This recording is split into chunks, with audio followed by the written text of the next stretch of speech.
bubbly. That's undisputed. I'm better than you, and you know it. And we are NXT.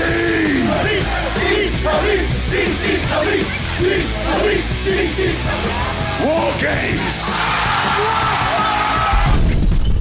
Salut les Smarts et salut les Marks, vous écoutez Catch Up, le podcast qui transpire le catch et la bonne humeur, même confiné. Pour vous, toutes les semaines, même dans cette période difficile, on regarde, on résume, on analyse, on détruit, on encense tous les shows de la WWE, mais pas que, on vous fait aussi les résumés de Top Chef, de la météo, de l'horoscope. En trêve de plaisanterie, on vous résume aussi les shows hebdomadaires de la All Elite Wrestling Dynamite, puisqu'aujourd'hui, c'est NXT versus AEW, c'est la baston du mercredi. Et pour cette semaine, comme d'habitude, en host, l'Amir Lambar au service, accompagné du truculent Luchasaurus des podcasts, Tonton Christ, ¿qué tal? Hola, ¿qué tal, amigo? Muy bien. Sí, muy bien, muy bien. Arriba.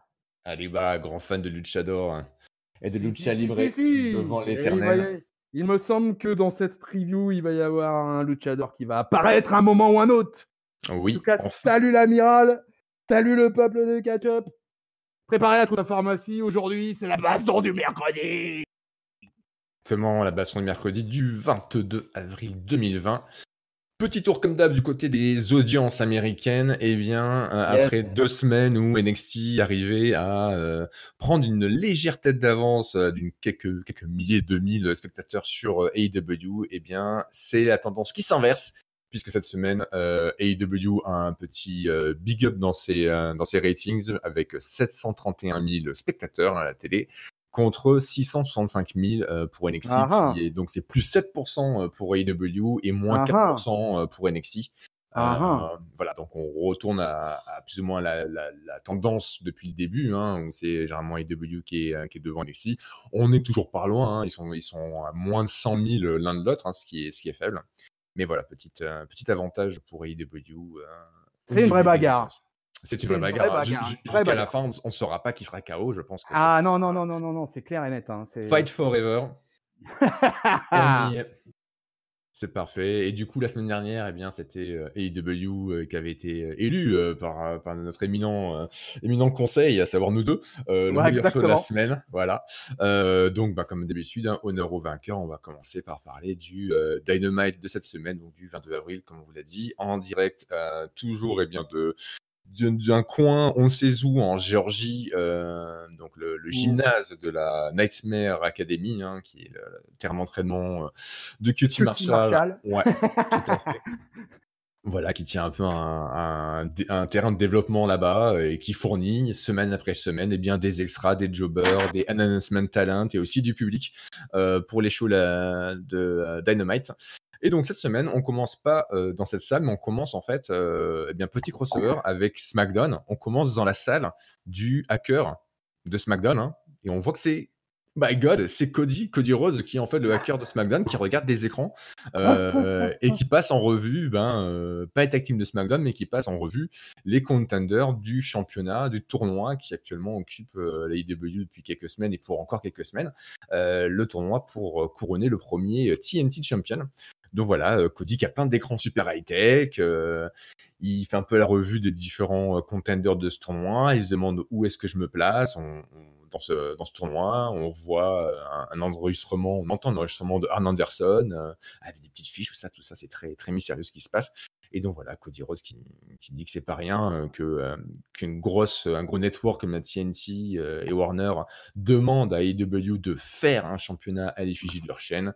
Et voilà, et du coup, il est dans le tournoi pour montrer qu'il a ce qu'il faut pour devenir champion, puisqu'on sait qu'il ne peut pas devenir champion heavyweight, AEW, puisqu'il avait fait cette stipulation-là. Donc, c'est sa seule façon d'obtenir un titre dans la fédération qu'il a aidé de monter. Donc, tout ça pour mettre effectivement de l'emphase sur ce tournoi et sa participation. Alors, bien sûr, ce n'est pas le hacker de SmackDown, mais est-ce qu'on peut y voir une référence ou pas, je ne sais pas. Qu'est-ce que tu as pensé de ce petit segment d'intro un peu out of nowhere, on va dire? On peut y voir une similarité. Hein. Moi, j'y ai pensé aussi. Direct, j'ai pensé au hacker de SmackDown. Donc voilà, hein, je pense que là, quand même. Alors, pour le suiveur régulier, en tout cas, voilà, c'est clairement un truc comme ça. Et puis, de toute manière, il a fait des allusions, le Cody, direct, quoi, sur le fait qu'il disait que certaines personnes pensent que c'est qu'un mi-quart d'heure. Un mi-quart d'heure. Hein, et voilà, quoi. Il a peur. C'est quoi? Il dit ouais, qu'il a détruit le trône parce qu'il a peur de s'asseoir dessus, quoi. Il avait peur de Exactement. s'asseoir dessus. Donc non, écoute, je trouve que c'est bien. Il met en avant le titre du TNT Championship, ça c'est plutôt pas mal. Il fait partie des gros favoris, hein, de toute façon, depuis le début. Et j'ai trouvé plutôt intéressante cette promo. Ouais, moi j'ai bien aimé la réalisation, c'était plutôt bien fait, hein, bien filmé. Les effets étaient cool. Enfin voilà, il savent faire aussi, mine de rien. Ils s'entraînent un peu, ils testent des choses du côté de l'élite sur des petits segments comme ça enregistrés. Il y a quelques trucs qui font mouche, comme celui-ci. Voilà, on peut se dire pourquoi, c'est quoi ce setting un peu trop high-tech à la Minority Report, c'est un peu what the fuck, mais pourquoi pas. Il avait d'ailleurs un fauteuil de gamer avec le gros logo qu'il a tatoué sur le cou, hein, donc je sais pas, c'était un peu sympa comme setting pour le départ. Du moins, ça donne la couleur. Est-ce qu'effectivement, il y a ce qu'il faut pour gagner et poursuivre ce championnat?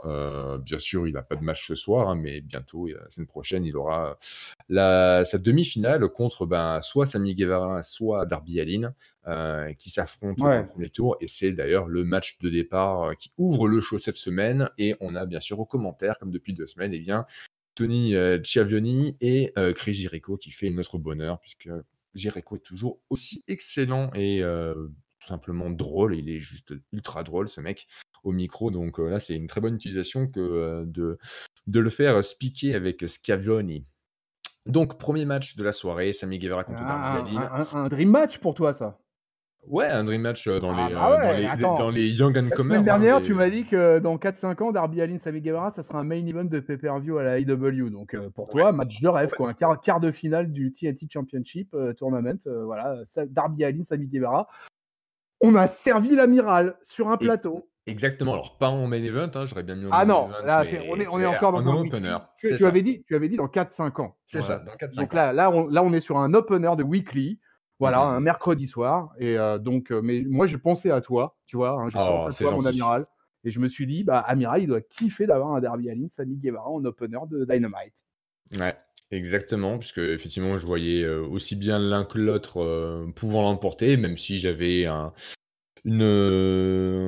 soupçon de ressenti d'instinct pour le vainqueur du match, parce qu'il me semble effectivement tellement être over avec la foule et qui est pas là, mais qui est quand même chez elle, tellement over avec ça, et aussi les huiles de All Elite Wrestling, que effectivement, bien après un match assez disputé, avec du coup des séquences très dans le sanguin, hein. Les deux, ils sont très athlétiques, on les sait capables de faire des choses en termes de high spot et de gymnastique assez incroyable, mais il y a eu beaucoup de phases où ils s'envoyaient des gros coups de coude dans la bouche. Il y a même un moment donné où Darby Allin chope la jambe et la botte de Sami Guevara et déchire la botte, il enlève sa chaussure, lui mord le pied. Bref, c'était très dans le sanguin, dans le viscéral, et c'est bien sûr Darby Allin, hein, le plus taré des deux, qui l'emportera après, donc du coup son last supper.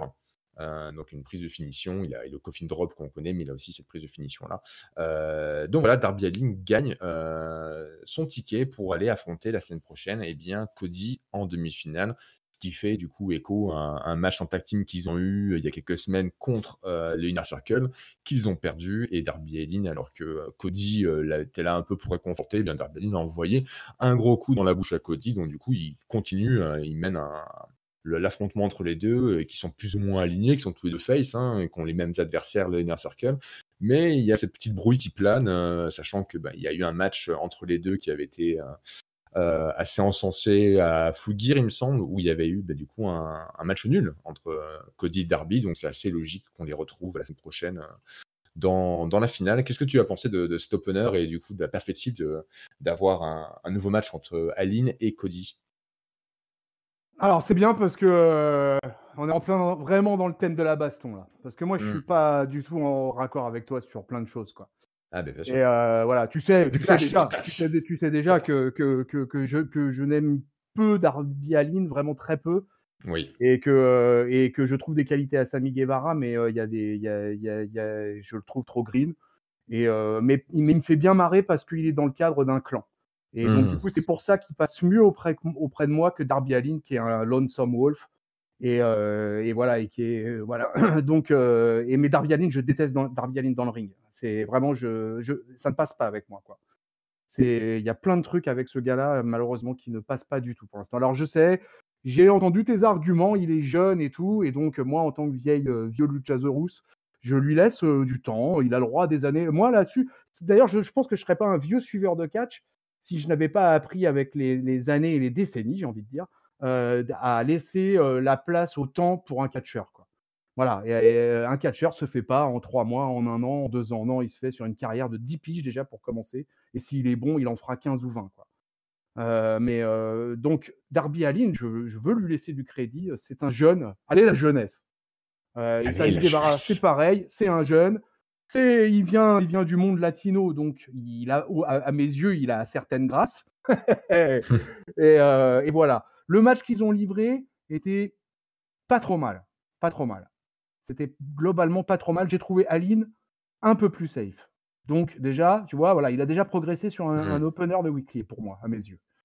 Voilà. Et après, du coup, tu as enchaîné avec Matt Hardy ou non, on était toujours Non, mais on peut en parler. Hein, ouais, c'est vrai, on a du temps. Mais, voilà, mais Matt, voilà. effectivement, qui fait Je ne sais pas si tu comprends mon point de vue, mais en tout cas, tu vois, je diverge de toi parce que par contre, je n'imagine pas ces gars-là main eventer un jour comme toi, tu les vois. Moi, Ok. franchement, je considère que surtout Darby Allin, à moins qu'il soit effectivement bien drivé, qu'il y ait un vieil ancien qui le prenne en main. Moi, je veux bien, si la AEW, ils ont besoin d'un producteur, d'un booker, d'un entraîneur, je veux bien y aller. Moi, je serais totalement d'accord d'aller bosser backstage dans une fédé. Même française, voilà. d'ailleurs. Voilà, Le message est lancé. De notre review d'Euro, tu Ouais. disais si quelqu'un peut pusher l'amiral Ouais. comme étant Booker Arrow, Ouais, allez-y. voilà. Et bah là, pareil, hein, si vous pouvez pusher Tonton Chris comme producteur Ouais. à la All Elite ou autre chose, n'hésitez pas. Ouais. Mais même Voilà. moi, je lance même, je profite de l'antenne de catch-up pour dire que si jamais il y a des fédés françaises de catch, s'il y a Rick's Catch ou l'APC, ou je sais pas, s'ils ont besoin d'un mec dans l'Essonne, vous pouvez me trouver, peuple de catch-up. Vous pouvez me trouver. Parce que moi, ça m'intéresse, quoi. Donc, si j'aimerais aller faire le booker, aller faire le manager, aller faire. Ouais, j'aimerais ça. Ouais. Donc, voilà, les amis, si vous m'entendez, déposez un petit commentaire et on en reparlera une autre fois. Peut-être dans un You Talk Too Much avec l'amiral, pourquoi pas? Eh ben peut-être, why not? À venir. Puisque dans You Talk Too Much, on ne parle pas que du catch mainstream. On parle d'autre chose aussi. Donc, amiral, le défi t'est lancé. Ça va très bien, je relève le gant du défi comme il se doit. Ouh, Amiral versus Tonton Chris. Ouh. Et un qui ne relève pas le gant comme il faut, c'est Chris Jericho. Puisque Bah ouais. justement, t'en parlais de Matt Hardy, il revient, hein, toujours filmé depuis son Hardy Compound. Et il avait fait il y a 2 semaines une invitation à ce que Chris Jericho, le cul du trou, vienne le retrouver ici afin d'avoir un match Elite Deletion. Et Jericho, la semaine d'après, il n'a rien dit simplement sur l'invitation de Matt Hardy. Donc Matt Hardy, il est là, il se dit bon, bah ok. C'est un peu décevant tout ça. Il a regardé le segment, le Bubbly Bunch, et bah pareil, Jericho l'a complètement ignoré. Le seul qui a parlé de Matt Hardy lors de Bubbly Bunch, c'est Sammy Guevara. Donc du coup, Matt Hardy dit ok, très bien. Si c'est ça, si Sammy Guevara il veut faire le sale boulot à la place de Jericho, je l'invite du coup dans mon compound pour faire le Elite Edition. Et donc Matt Hardy, après ça, il se demande pourquoi Jericho le snob, l'ignore. Il se dit peut-être que Jericho, il veut parler au Matt Hardy, le normal Matt Hardy, le Matt Hardy intuable qu'il connaît. Donc là, de Broken Matt, il redevient un Matt Hardy, donc avec habillé normalement, hein, tel qu'on le voit en Team Extreme, etc.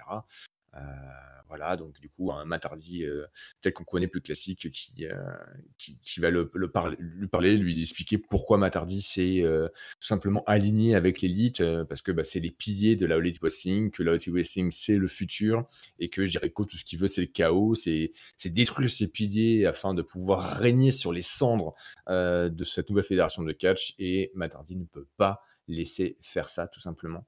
Donc, un jour ou l'autre, il mettra ses mains sur Jericho et il va lui botter les fesses. Voilà, Ni plus c'est ni moins. c'est comme ça que ça se passe.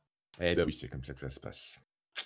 On revient, à moins que tu aies un petit truc à dire sur Matt Hardy. Oh non, parce que écoute, bon là, ils sont lancés sur le truc de toute façon là, donc si tu veux, il y avait pas trop de surprise d'avoir un segment de la sorte mercredi. Donc du coup voilà, apparemment ils sont partis pour le faire progresser dans la rivalité. C'est-à-dire il va d'abord choper Guevara, et puis j'imagine qu'il va choper encore un ou deux autres de l'Inner Circle. Donc je pense que par exemple la team Santana Ortiz doit serrer les fesses parce que pour le peu que le Matt Hardy il se trouve un partenaire un peu sympa, ça pourrait faire mal. Donc voilà, je relance aussi juste sur le truc que Jericho était au commentaire. Voilà, il est au commentaire toutes les semaines en ce moment et que ça reste un délice absolu. À just make the list. Oh yeah. Oh oui. La liste du champion. Ah, oui. Pas la liste de Jericho, hein, ça c'est autre chose. Cet homme restera dans l'histoire de toute façon, même s'il a bien forci, qu'il a bien, voilà, c'est plus le même catcheur qu'il y a 10, 15, 20 ans. Mais par contre, voilà, le mec a une gueule. Mais il a une gueule. Même votre tonton Chris, parce que bon, quand même, tonton Chris, quand même, Chris Jericho, quoi. Mais il a une gueule, ce Chris. Un truc de dingue, quoi. Un truc. Il est, voilà, moi je le suis depuis son arrivée, quoi, dans le monde du catch, quoi. Et c'est un type pour qui j'ai un immense respect. Et c'est l'éclate de l'avoir au commentaire. Ça, on est bien d'accord. Pour ceux qui aiment les shows en version originale, parce qu'après, je sais qu'il y a beaucoup de l'AEW apparemment est beaucoup regardé sur Toonami sur YouTube. Ah bon? Ok. Et ouais, qui est commenté par Norbert Feuillant et je sais plus le nom de l'autre gars. Et donc tous les mardis, ils sortent l'épisode de la AEW et ils font un commentaire en direct. Enfin, en direct, pardon, enregistré sur la diffusion de l'épisode de la semaine. Voilà. Ok, d'accord. Mais j'ai pas. Voilà, je fais de la pub aux autres, moi je suis comme ça, quoi. Moi, non, mais tu fais bien, hein, Toonami. On reste les meilleurs, tu vois, mais bon, en toute humilité, mais on fait de la C'est pas la pub même pour les chose. autres. C'est effectivement la plateforme de diffusion des AEW Dynamite en France. Ouais. Effectivement, ils ont 10-15 000 vues en moyenne, je regarde sur leurs épisodes, ce qui est bien. C'est bien, hein. C'est pas mal, hein. Tu te carrément. rends compte, dans une niche comme est la France, quoi. Ouais. C'est totalement respectable. D'ailleurs, peuple de catch-up, on vous lance un appel. On attend que vous soyez 15 000 aussi, hein. Ah ouais, venez. On vous prévient, hein, parce du mercredi, on vous attend. Et... Ah ouais, parce que sinon, ça va être War Games, hein. Moi, je vous dis, hein, on sort la cage et... Faudra une grande cage pour 15 000 quand même. Hein. Ça va être... Team Catch-up versus peuple de catch-up, quoi. War Games! Ça va être très long. Hein. S'il faut qu'il y ait les 15 000 et rentrent les uns après les autres... Ouais, bah écoute, mais on va avoir un booking d'exception ce jour-là. Ouais, on sera en overbooking absolu, quoi. Tu vois, un toutes les minutes. Ça fait 30 000 minutes. Ouais, voilà, on fait un truc. Ça fait 500 heures, le match de 500 heures minimum. Hein. Ouais, minimum, alors là on rentre dans l'histoire. Le plus gros PPV du monde. Ah ouais, là on rentre dans le Guinness Book, direct. Ouais. Voilà. On est comme ça, nous, à Catch-up. On n'a peur de rien. On n'a peur de rien. Celui qui a peur de rien non plus, c'est Alan Angels, un extra donc de la Nightmare Factory qui vient affronter ni plus ni moins l'un des meilleurs catcheurs du monde en la présence de Kenny Omega, hein, tout simplement. Ouais. Donc le mec j'en perds mes mots, ne perd pas son courage et va quand même affronter pendant un peu plus de 6 minutes The Best Bot Machine, Kenny Omega, qui bien sûr, au bout d'un moment, prend son temps, il s'amuse, il prend plaisir dans le ring. Hein, petite séquence d'offense quand même de la part d'Alan Angels jusqu'à ce que Kenny Omega dise ok, c'est bon, j'ai un jeu vidéo à finir, V-Trigger, boom, au revoir, merci. Après bien sûr Snapdragon Suplex et deux V-Trigger quand même, mine de rien. Ouais, donc voilà, c'est pas du tout un squash match, puisqu'on a 6 minutes et une partie d'offense, comme je le disais, de la part de l'adversaire du soir. Mais bon, voilà, il n'a pas été inquiété tout du long. Toi, ces matchs où tu as un catcheur qui est, on va dire, en kayfabe, ultra dans la top card, qui est reconnu comme étant un des meilleurs, et qui affronte quelqu'un qui n'est pas de son niveau, est-ce que tu es pour le squash systématique, ou est-ce que les matchs où les mecs prennent un peu leur temps, tu t'apprécies? Bah ouais, non, ça me dérange pas que le jobber il ait droit à quelques phases de domination, tu vois. Alan Angels, en plus, il est déjà passé sur les weekly de Dynamite depuis le confinement, là. Il a déjà jobé. Mhm. Et moi, j'ai pas de problème avec le fait qu'un jobber, il ait droit à quelques minutes, quoi. Moi, les squats, ça a plutôt tendance à me saouler, sauf si c'est fait dans des conditions, voilà, bien raccord avec l'histoire et tout, et bien raccord avec le genre de monstre, quoi, tu vois. Kenny Omega, pour moi, c'est pas le genre de catcheur qui rentre dans le ring et qui plante un mec en 1 minute, quoi. Mhm. Kenny Omega, il a besoin d'évoluer entre les cordes, voilà, de travailler, de mettre des passes avec son adversaire, qui en l'occurrence est son partenaire. Et du coup, moi, tu vois, j'aime bien qu'il donne comme ça du temps d'antenne à un Allen Angels. Il s'est pas mal démerdé, même si Omega a jamais été en danger, quoi. Voilà, quoi. Et puis ça s'est terminé en un café l'addition. Et puis voilà, terminé. Il y a, 1, 2, il y a 3. un passage que j'ai bien aimé où Alan Angels, du coup, prend l'espèce de nappe du ring qui est Oui, généralement à l'extérieur où il y a les logos, des émissions, les sponsors, et la tire vers l'intérieur. Et à un moment donné, donc, Alan Angels est à l'extérieur, Kenny Omega va près des cordes pour le récupérer et le remettre dans le ring. À ce moment-là, Kenny Omega a les 2 pieds sur la nappe du ring.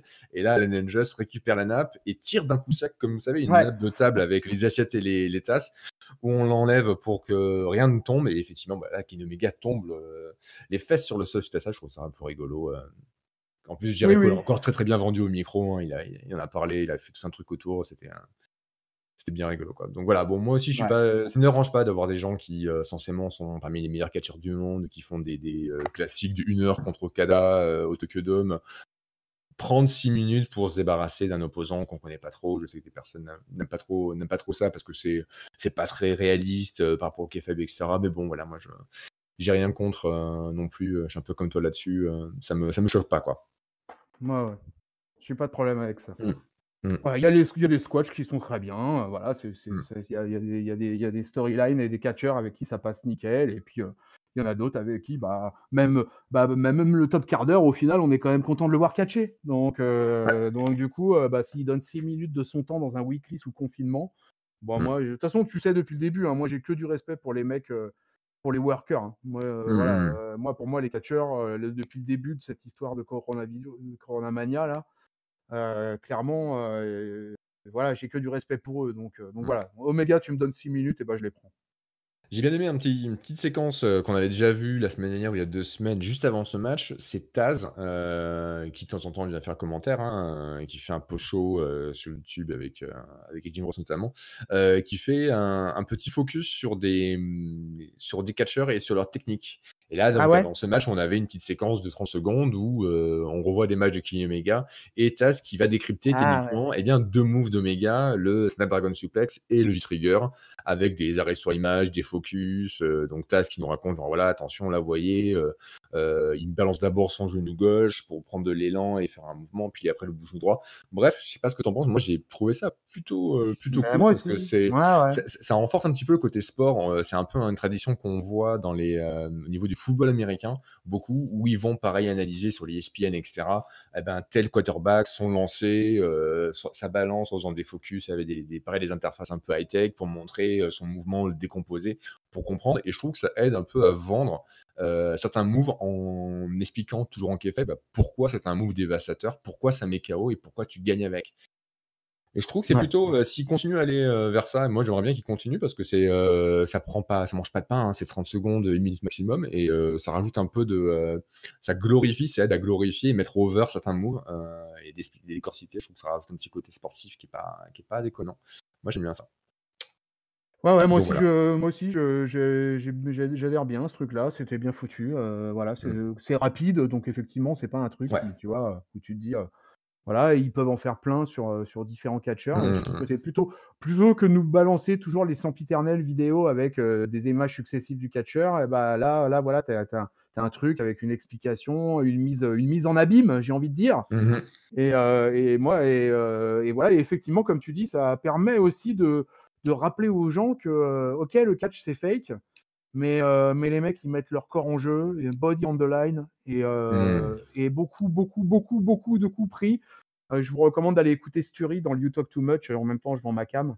Parce que Sturi, il parle de ce que c'est que de prendre un bump, de mettre un bump, de comment est déterminé un finisher, voilà, comment chaque catcheur détermine son finisher, que la règle dans le business, c'est qu'il faut savoir porter son finisher à n'importe quel gabarit.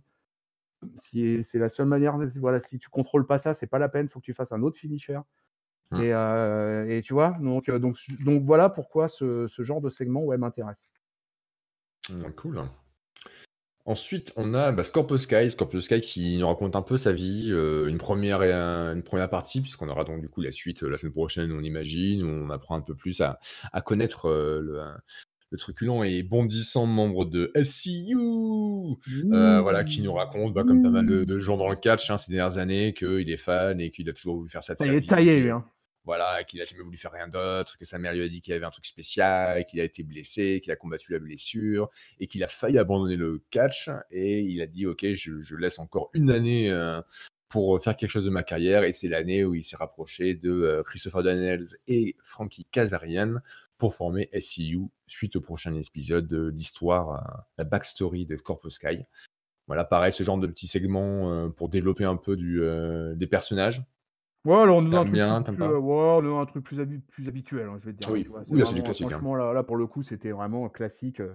Vidéo package sur un catcheur, vraiment classique, mais c'est pas mal. Je disais, ouais, pendant que tu parlais, je disais, putain, il est taillé, le Scorpio Sky, Ouais. quoi. Ah ouais, bon. J'aimerais avoir un corps comme ça pour aller guincher devant les femmes, tu vois, en boîte de nuit. Wouh, en disco night. Wouh. Et voilà, il est taillé, le Scorpio Sky. Et puis moi, j'aime bien enfin, j'aime bien le trio là, Sokka, Alonso, Red. Moi, c'est un trio qui me plaît bien. Ouais.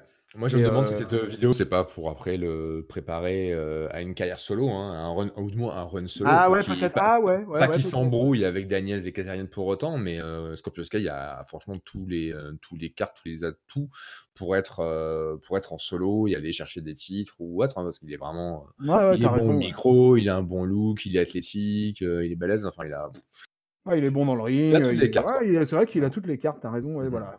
Ouais, C'est lui qui a la main. c'est clair. Quel âge il a? Je sais pas quel âge il a, Scorpio Sky. Tiens. Scorpio Sky, je sais pas du C'est tout. un gars qui doit avoir 35 ans, ça. Ouais, max, je dirais peut-être même qu'il est plus jeune que ça. Oui, Qui dit internet. Ah non, Wow. il a 37, il a 37 ans. Ah, tu vois, j'ai l'œil quand même. Ouais, pas mal. Suite à ça, on a une petite vidéo qui nous montre des extraits teasers du BT Being the Elite numéro 200. Pour ceux qui auraient vécu dans une caverne ces 4 dernières années, BT Being the Elite, c'est du coup le show YouTube des Young Bucks, des frères Jackson, qui a largement contribué à avoir un All Elite Wrestling, puisque c'est à base d'un blog vidéo qu'ils ont fait. Donc ils ont commencé à 4 ans et régulièrement il y avait Kenny Omega dedans, Hangman Page, Cody qui les a rejoints, Adam Cole à l'époque où il était Bullet Club, puis aussi du coup notre anglais, le vilain Marty Scurll, et donc du coup mine de rien 200 épisodes plus tard, ça fait 200 semaines qui font ce show, et là ils avaient fait, et puis s'approchaient du numéro 200 qui est forcément un chiffre emblématique. Ils avaient fait plusieurs numéros là en 2 semaines. Ils ont produit, j'ai regardé, 2 heures de contenu sur YouTube entre le 198 et les 3 parties du 199 et le 200, 2 heures de contenu où notamment il y a beaucoup de catch puisqu'ils font des matchs qu'ils ont filmés avec notamment SCU et d'autres personnes de Dynamite dans la résidence de Nick Jackson, qui a un ring, qui est pour info l'ancien ring de la PGW, donc Pro Wrestling Guerrilla, une fédération de Los Angeles, qu'ils ont racheté quand elle a vendu son matériel. Ils ont racheté le ring pour l'installer chez eux, puisque ils ont fait leurs armes là-bas, donc par sentimentalisme. Donc ils ont organisé un petit tournoi BT, et la finale, c'est dans cet épisode-là, et c'est ni plus ni moins que Matt Jackson contre Nick Jackson, les deux frères, et tout l'enjeu, c'est savoir est-ce que Nick est rétabli complètement, est-ce qu'il est à 100% après l'attaque vicieuse qu'il a subie aux mains visiblement de Inner Circle. Et donc voilà, on a vu un petit montage avec quelques spots de cet épisode que j'ai regardé plutôt dans la journée, et c'était un truc assez cool. Si vous aimez les Young Bucks, regardez. Si vous êtes fan du Backyard Wrestling, regardez, c'est un gros hommage au Backyard Wrestling, qui est là où ont commencé les Young Bucks à filmer dans leur jardin. Et si vous voulez voir ce que c'est du Backyard Wrestling, regardez aussi, c'est vraiment très cool. Il y a des spots un peu hallucinant. Il y a un Canadian Destroyer qui est donné à partir d'un plongeoir qui finit dans une piscine, avec l'arbitre qui plonge dans la piscine pour compter dans la piscine, faire le tomber. Il y a des trucs de fou, vraiment. Enfin, c'est des spots comme les Young Bucks savent bien faire. Dans une maison, ils se battent absolument partout. Il y a de la magie impliquée. Enfin, C'est à voir si ça vous intéresse. Moi, je regardais, c'est très cool. Et je trouvais ça cool qu'ils aient montré quand ils en aient fait la promo durant Dynamite. On pouvait se poser la question, pourquoi ne pas diffuser le match dans Dynamite? Je pense qu'il y a aussi une question de qualité de footage. TNT, ils veulent quand même un produit qui est propre et qui a qui est broadcast en termes de qualité et qui peut être diffusable à la téloche.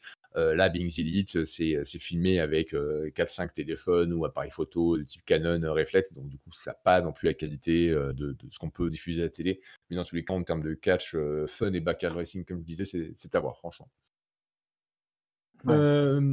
T'as regardé toi ou pas? Non, BT, Alors, moi j'ai jamais regardé Bing's Ok. Elite, quoi. J'ai jamais Ouais. regardé. Donc, du coup, mais si tu veux, voilà, du coup, ils font la promo dans le weekly, donc on voit un petit peu à quoi ça ressemble, etc. Et voilà, à chaque fois, on a droit à des segments, effectivement, chez les Young Bucks. Bon, moi, j'aime plutôt bien les Young Bucks, tu vois, quoi. Donc, ça m'intéresse de voir ce que vont les Young Bucks à côté, quoi. Là, Ouais. j'ai pas le temps, très franchement, de regarder Bing's Elite. Voilà, c'est Ah, pas je possible. comprends. Je regarde déjà tellement quand même. Je me fais C'est des heures ça. de catch déjà, donc si tu veux, si je commence à me mettre à regarder les dark épisodes de chaque truc et tout, Ouais. déjà déjà je vais quand même voir les documentaires de la WWE parfois, quoi, tu vois, genre Ah oui. Chronicle, 24, Mhm. tu vois, voilà, quand même, je sacrifie du temps aussi là-dessus, quoi. Donc non, la passion du catch est dévorante. Sacrifice Et, d'un moment. voilà, Being the Elite, ça fait partie des choses dans le catch que je ne regarde pas. Très bien. Eh bien, on retourne dans le ring de Dynamite, puisqu'on a donc un match qui a été monté la semaine dernière. On a Freshly Squeeze Orange Cassidy avec bien sûr ses meilleurs amis, les best friends, contre Jimmy Havoc, suite logique de la semaine dernière, ce qui s'est passé. Donc un match de confrontation de style entre un Jimmy Havoc très vicieux, très dans la torture, le hardcore wrestling, l'extreme wrestling, contre bien Orange Cassidy, the king of the slow style, le roi de la paresse. Donc un choc des genres, donc un match avec forcément du overbooking, puisqu'on va avoir des Ouais, interventions de à Penelope mort. Ford, des best friends, de Kip Sabian. Tout ça crée bien sûr à la fin une grosse confusion qui va bien bénéficier à Orange Cassidy qui gagne pour la première fois un match à Dynamite, donc c'était son premier match à Dynamite, puisque l'ancien ça avait été lors de Revolution en pay-per-view, qu'il avait perdu contre Pac évidemment, mais là il gagne contre Jimmy Havoc.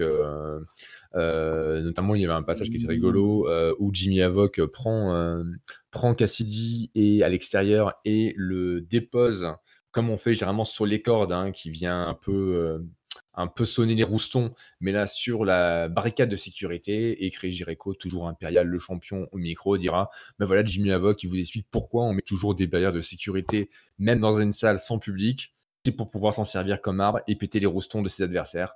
Bravo, monsieur Jericho. C'est une analyse très fine comme on les aime. Donc voilà, victoire d'Orange Cassidy. Mais bien sûr, ça va être le gros bordel.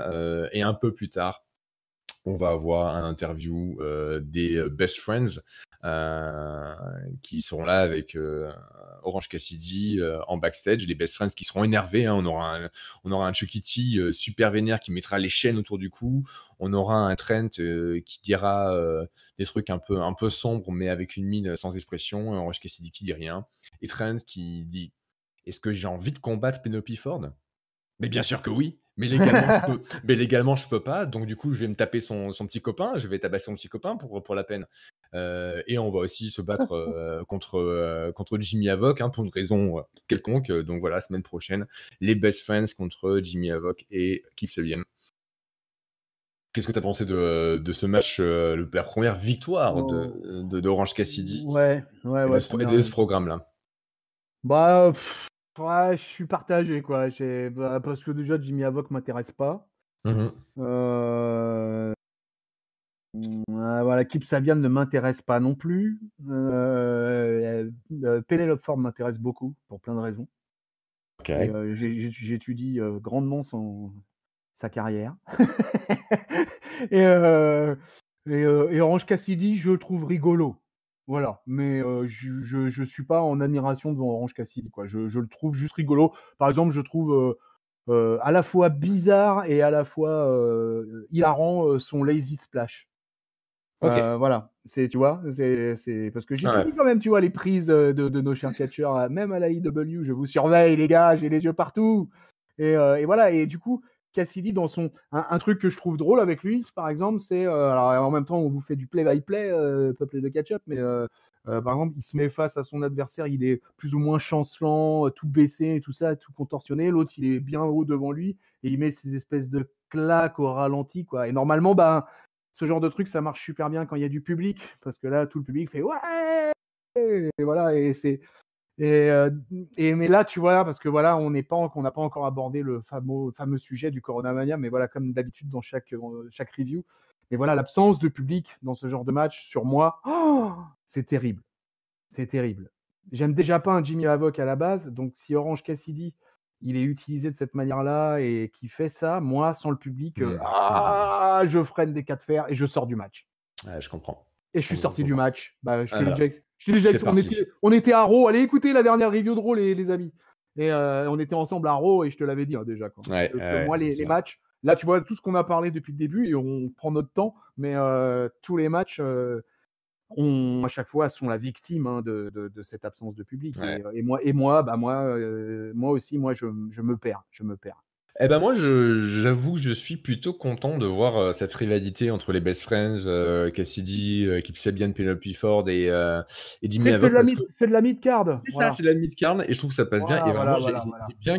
j'ai bien kiffé l'interview des Best Friends à la fin, et notamment le jeu de Trent qui est là. Il dit ouais, est-ce que j'ai envie de combattre Penelope Ford? Et on s'attend à ce qu'ils disent non. Il fait mais oui, bien sûr, j'ai envie de la combattre. Là, ouais, c'était marrant. Mais légalement, non. Et ben je sais pas, je trouve qu'il y a une énergie un peu légère, un peu sympa, et surtout dans le ring, mine de rien, il peut y avoir des trucs pas trop mauvais avec ces gars-là. Donc moi voilà, je trouve que c'est de la mid-card plutôt cool qu'on nous sert en pas de disette. Moi je suis pas bagel. Ok, je prends. Mais je comprends ton avis, quoi. C'est de la mid-card et là toi, tu as choisi de voir le problème d'un point de vue collectif, en fait, alors que moi, je vois le problème d'un point de vue individuel. Ouais. Moi, c'est parce qu'il y a tel catcheur et tel catcheur dans cette rivalité que ça passe pas avec moi et que ça me fait sortir du match, tu vois.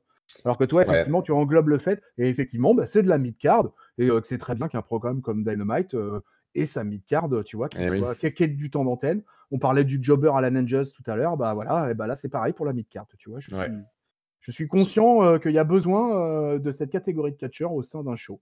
Il faut ça, parce qu'en plus, niveau de top card, on a des gens qui sont pas là, hein, notamment oui, en plus, nouvelle de MJF.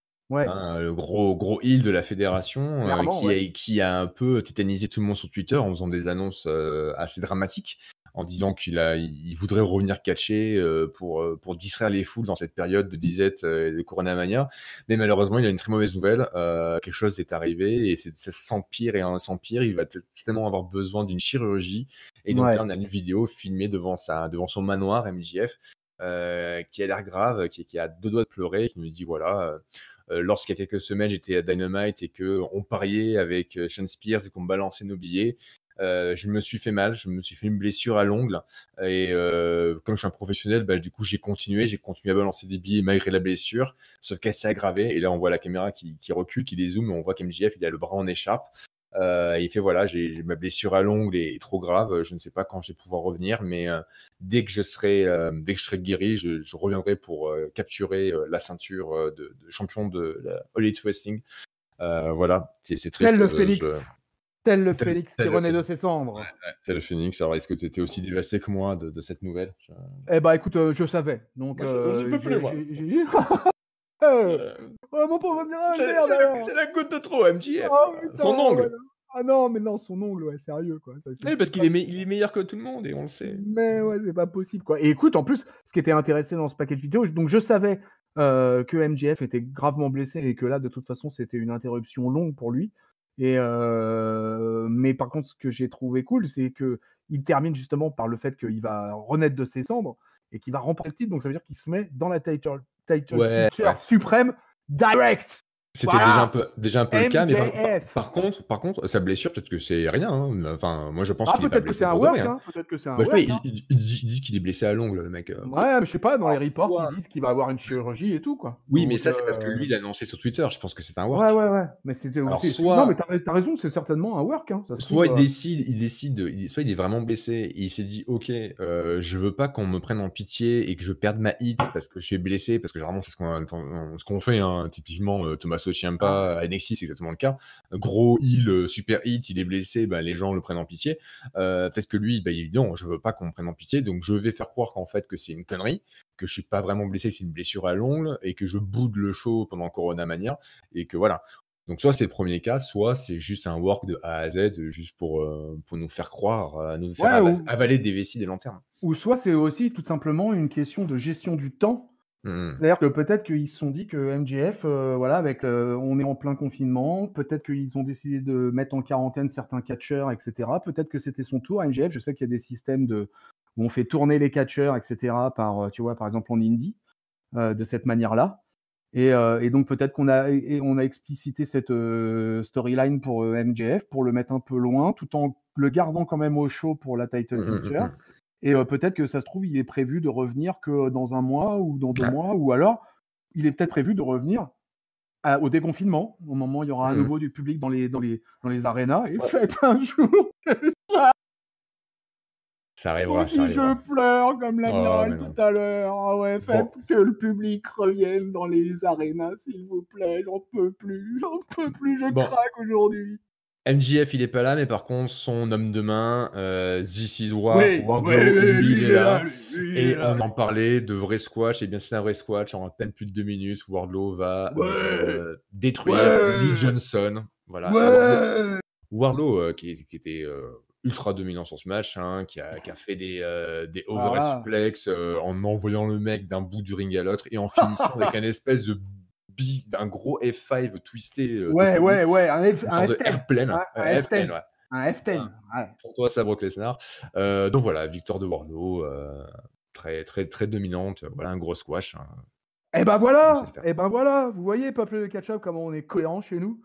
Voilà, Ouais. on parlait tout à l'heure du jobber, du squash, du match de 6 minutes, etc. Bah voilà, là on est dans l'exemple typique d'un match squash qui est parfait. Voilà. Sachant Nickel. qu'on va en avoir un second juste derrière, puisque Oui, c'est en plus. Brody Lee contre Justino. Justino, qui était le mec qui a failli se faire tuer la semaine dernière par Lance Archer, qui l'a passé encore plus proche de la mort contre Brody Lee. Ah mais Donc pareil, un ça, ils match. font vraiment un métier dangereux. Hein. Ils font Ah vraiment un ouais, métier lui, dangereux. le mec, Oh là là là là. Justino, en 2 semaines, il s'est fait 2 minutes et 2 minutes de cash. 4 minutes, c'est pas long, 4 minutes, hein, mais qu'est-ce qu'il a morflé dans ces 4 minutes? Oh là là là là, bonne mère. Un truc de Oh ouf. là là là là là là. Sachant que juste avant le match de Brody Lee, on a un segment vidéo, comme on a l'habitude, de Brody Lee, qui on voit hein, quelqu'un qui est sur les réseaux sociaux, qui regarde un article, qui nous parle d'un footballeur américain qui a été blessé, qui avait une carrière de folie à l'université et qui est blessé et qui du coup sa carrière est foutue. En même temps, ce mec-là qui est dans l'ombre écoute un message et c'est sa petite copine qui en gros le plaque. Hein. Et suite à ça, le gars, il va sur le site Dark Order, Join Dark Order. Aidez-moi, il écrit, j'avais le monde dans mes mains et il s'est effondré. Référence à Bray Wyatt. Hein. Ouais, un peu. Ouais. He's got the whole world in his hands. Et le monde s'est effondré, aidez-moi. Et là, c'est Brody Lee qui reçoit cette personne-là, qui lui dit... Eric Rowan. C'est ça. Tu as fait du collège du football à l'université, oui. Tu mesures combien? Il est très grand, il est très gros, très bien. On va t'aider. Chez nous, on est des gagnants. Je connais ta frustration. On est les lions de la Elite Wrestling. Il lui lance un masque, il lui donne un masque. Et on apprendra que cette personne-là rejoint Dark Order et Elite Wrestling. Sera le numéro 10 de Dark Order, hein, donc quelqu'un qui sera masqué numéro 10. Et j'ai plus son nom, mais c'est un catcheur indépendant qui avait déjà fait du job chez NXT, du job chez Elite Wrestling. J'ai plus son nom, mais c'est pas quelqu'un de très très très connu non plus. Voilà, donc qui rejoint le Dark Order, qui va devenir peut-être le leader des numéros, hein, puisqu'on avait quelques semaines, numéro 8 et numéro 9 Dark Order, lui c'est numéro 10. Voilà.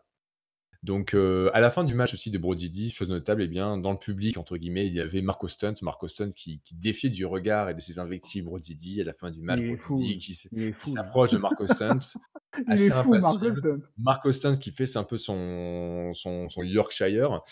Et on nous annonce, semaine prochaine, Brody Lee contre Marco Stunt. La question, cher Tonton Cruz, la vraie question, c'est est-ce que Brody va tenter de tuer Marco Stunt ou est-ce qu'il va tenter de le recruter dans Dark Order? Va-t-on avoir un meurtre en direct mercredi prochain? Les amis, branchez-vous sur Catch-Up et sur la baston du mercredi. Wow, non, mais là, tu dis respect à ces gars-là, hein, Justin Lowe, Marco Stunt et tout. Marco Stunt qui a failli se faire tuer contre Lance Archer il y a quelques semaines. Hein, mais ouais, le mec. C'est la double peine. Match contre Lance Archer, match contre Brody Lee. On peut rajouter une triple peine, c'est match contre Wardlow aussi dans la filée. Et là, Là, tu prends une discus close line, un F10, et puis voilà, destruction générale de Lance Archer, et puis t'as compris dans quel état tu rentres chez ta mère. Oh là là là là là là, bah ouais, non mais ces mecs, non mais respect à ces mecs, hein, d'aller se mettre dans le ring face à des colosses pareils et se faire déboîter comme ils se font déboîter, quoi. C'est quand même waouh. Marco Stunt, si tu veux, moi quand Brody Lee il est descendu, je me suis dit non mais non mais Marco, t'es fou, quoi. Arrête tout. Va te confiner. Va en quarantaine tout de suite, espèce de sale gosse. Ouais. Bah, ceux qui sont en quarantaine, c'est une partie du cast du Inner Circle, hein, puisque effectivement, on a Jake Hager, les ex-LAX et Sammy Guevara et Jericho qui sont depuis chez eux, qui reviennent avec le Bubbly Bunch, hein, comme la semaine dernière, leur espèce de segment What's Up, où ils s'appellent tous en vidéo. Et là, cette semaine, eh bien, il y a Sammy Guevara qui est triste parce que du coup, il a perdu contre Darby Allin et Jake Hager n'a pas réussi à gagner le titre, donc il est tout triste. Donc tout le monde essaie un peu de le soutenir et de lui faire changer d'humeur, le faire rigoler, parce qu'un mec sexy, c'est pas beau quand il est triste, donc voilà. Et Jericho décide de faire un Flim Flam Dance Challenge. Donc c'est une parodie des danses TikTok, qui est un truc qui buzz en ce moment. Et chacun, ils font un challenge de danse comme ça. Celui qui gagne, gagne une petite bouteille de désinfectant pour les mains. Alors Sammy fait j'en suis. Et puis Sammy Guevara, il en fait un peu trop. Hein. Il fait des flips, il fait des grands écarts, tout ça. Jericho, il fait c'est bon, pas la peine de te la raconter. Amuse-toi bien avec ta bouteille désinfectant, et ça coupe là. Et ils ont annoncé sur Twitter que le Bubbly Bunch challenge tous les fans de All Elite Wrestling à faire des Flim Flam Dance Challenge. Voilà, donc ma foi, pourquoi pas. Moi je suis pas très fan de tous ces challenges réseaux sociaux, machin, vidéo TikTok, j'en passe des meilleurs. Bon, voilà. Je ne regarde pas ce genre de truc non plus. Moi non plus. Donc j'étais assez insensible à ce qu'on nous a montré là. Mais autant la semaine dernière, là ça m'avait fait rigoler parce que sur le contexte du confinement, tout ça, et surtout sur ce qui m'avait fait beaucoup rigoler la semaine dernière, c'était Chris Jericho. Là, Chris Jericho, il était moins dans un truc, il a fait sa petite dance et tout ça, quoi. Ça mangeait pas de pain, si tu veux, quoi. Mais bon, moi non plus, je suis pas client de ce genre de truc. Je suis pas du tout ce genre de réseaux sociaux, donc c'est vraiment un truc qui me laisse, je regarde ça d'un œil, si tu veux. En général, je me fais couler un café pendant ce temps-là, ou je fais un autre truc. Et je regarde si jamais il y a un ou deux trucs qui me font un peu sourire, quoi. Mais je ne suis pas non plus client, là. Il nous faudrait de la jeunesse, là, pour nous expliquer pourquoi une vidéo TikTok elle fait kiffer la life. C'est ça, nous on n'est pas trop jeunesse, on est plutôt vieillesse avec Tonton Chris. Et en parlant de vieillesse, c'est Dustin Rhodes, l'ex-Goldust, on a une vidéo où Cody écoute un message qui lui a laissé, un message vocal qui lui a laissé son frangin un peu plus tôt dans la semaine. Et donc du coup Dustin qui affronte Kip Sabian. Il est en mode Captain Lexom, il est un peu complètement. Il dit écoute, moi Kip Sabian, c'est pas de la blague, ce mec il a du talent. Voilà, pour moi, à mon âge, gagner ce tournoi, c'est le plus gros truc de ma carrière après le match qu'on a eu, toi et moi, donc avec son frère Cody en pay-per-view il y a quelques temps à All Out. Donc voilà, là, c'est important pour moi. Si je n'arrive pas à battre Kip Sabian et avancer dans le tournoi, et bien du coup, je pense que ce sera mon dernier match. Et on a Cody qui écoute tout ça en réagissant de ses expressions, qui était très bien géré. Hein, Cody qui est très bon en acting. Donc voilà, il y a un challenge pour ce match, au-delà d'avancer dans le tournoi TNT Champion, est-ce que ce sera le dernier match du Natural de Dustin Rhodes. Et donc du coup un match à gros enjeu où on a d'un côté Dustin Rhodes qui débarque avec Brandi Rhodes et Kip Sabian avec Penelope Ford. Et donc on a un match de 14 minutes où on se demande est-ce que c'est la dernière fois qu'on va voir Dustin Rhodes catcher. Et bien sûr sur la fin de l'intervention il y en a un petit peu. Penelope Ford, quand l'arbitre est distrait, décide de monter dans le ring, mais heureusement il y a Brandi Rhodes, la belle-sœur de Dustin, qui veille au grain, qui monte aussi dans le ring, nettoie Penelope Ford avec un spear. Et ça crée la petite distraction sur Kip Sabian qui permet à Dustin Rhodes de passer son code red et qui gagne le match. Dustin Rhodes donc gagne le match, avance dans le tournoi. C'était le main event du show. Et donc la semaine prochaine, on aura Dustin Rhodes contre Lance Archer Donc, on va assister au meurtre de Dustin Rhodes. Au démembrement de Le Dustin moment, Rhodes. ouais. Et du Voilà. coup, est-ce qu'on ne s'avance pas, mon cher tonton Chris, à un scénario à la Rocky, complètement, où on a, c'est Rocky 3, je crois, où Rocky voit donc Apollo Creed se faire presque tuer dans le ring. Ouais, bah, Face, pas presque, complètement se faire tuer. se fait vraiment tuer d'ailleurs, Littéralement, effectivement. littéralement. Littéralement tué par Mr. T ou par le Non, russe, je par sais plus trop Ivan le 4, ouais. Drago. Ouais, Ivan Ivan Drago. Drago. Est-ce qu'on va pas voir la même chose? Est-ce que Lance Archer ne va pas tuer métaphoriquement parlant Dustin Rhodes? Ouais, Et du ouais, coup, la finale, ça sera contre Cody, qui devra venger son frère, en ouais. plus du titre. Est-ce que c'est pas le scénario vers lequel on s'avance? Est-ce que c'est pas le truc le plus dramatique qu'on peut avoir, le truc le plus intéressant? Bref, est-ce que tu kiffes les storylines qui sont autour de ce championnat TNT que moi vraiment j'apprécie semaine après semaine? Je trouve qu'ils font des trucs plutôt cool. Tu rejoins mon avis ou t'es un peu plus sceptique?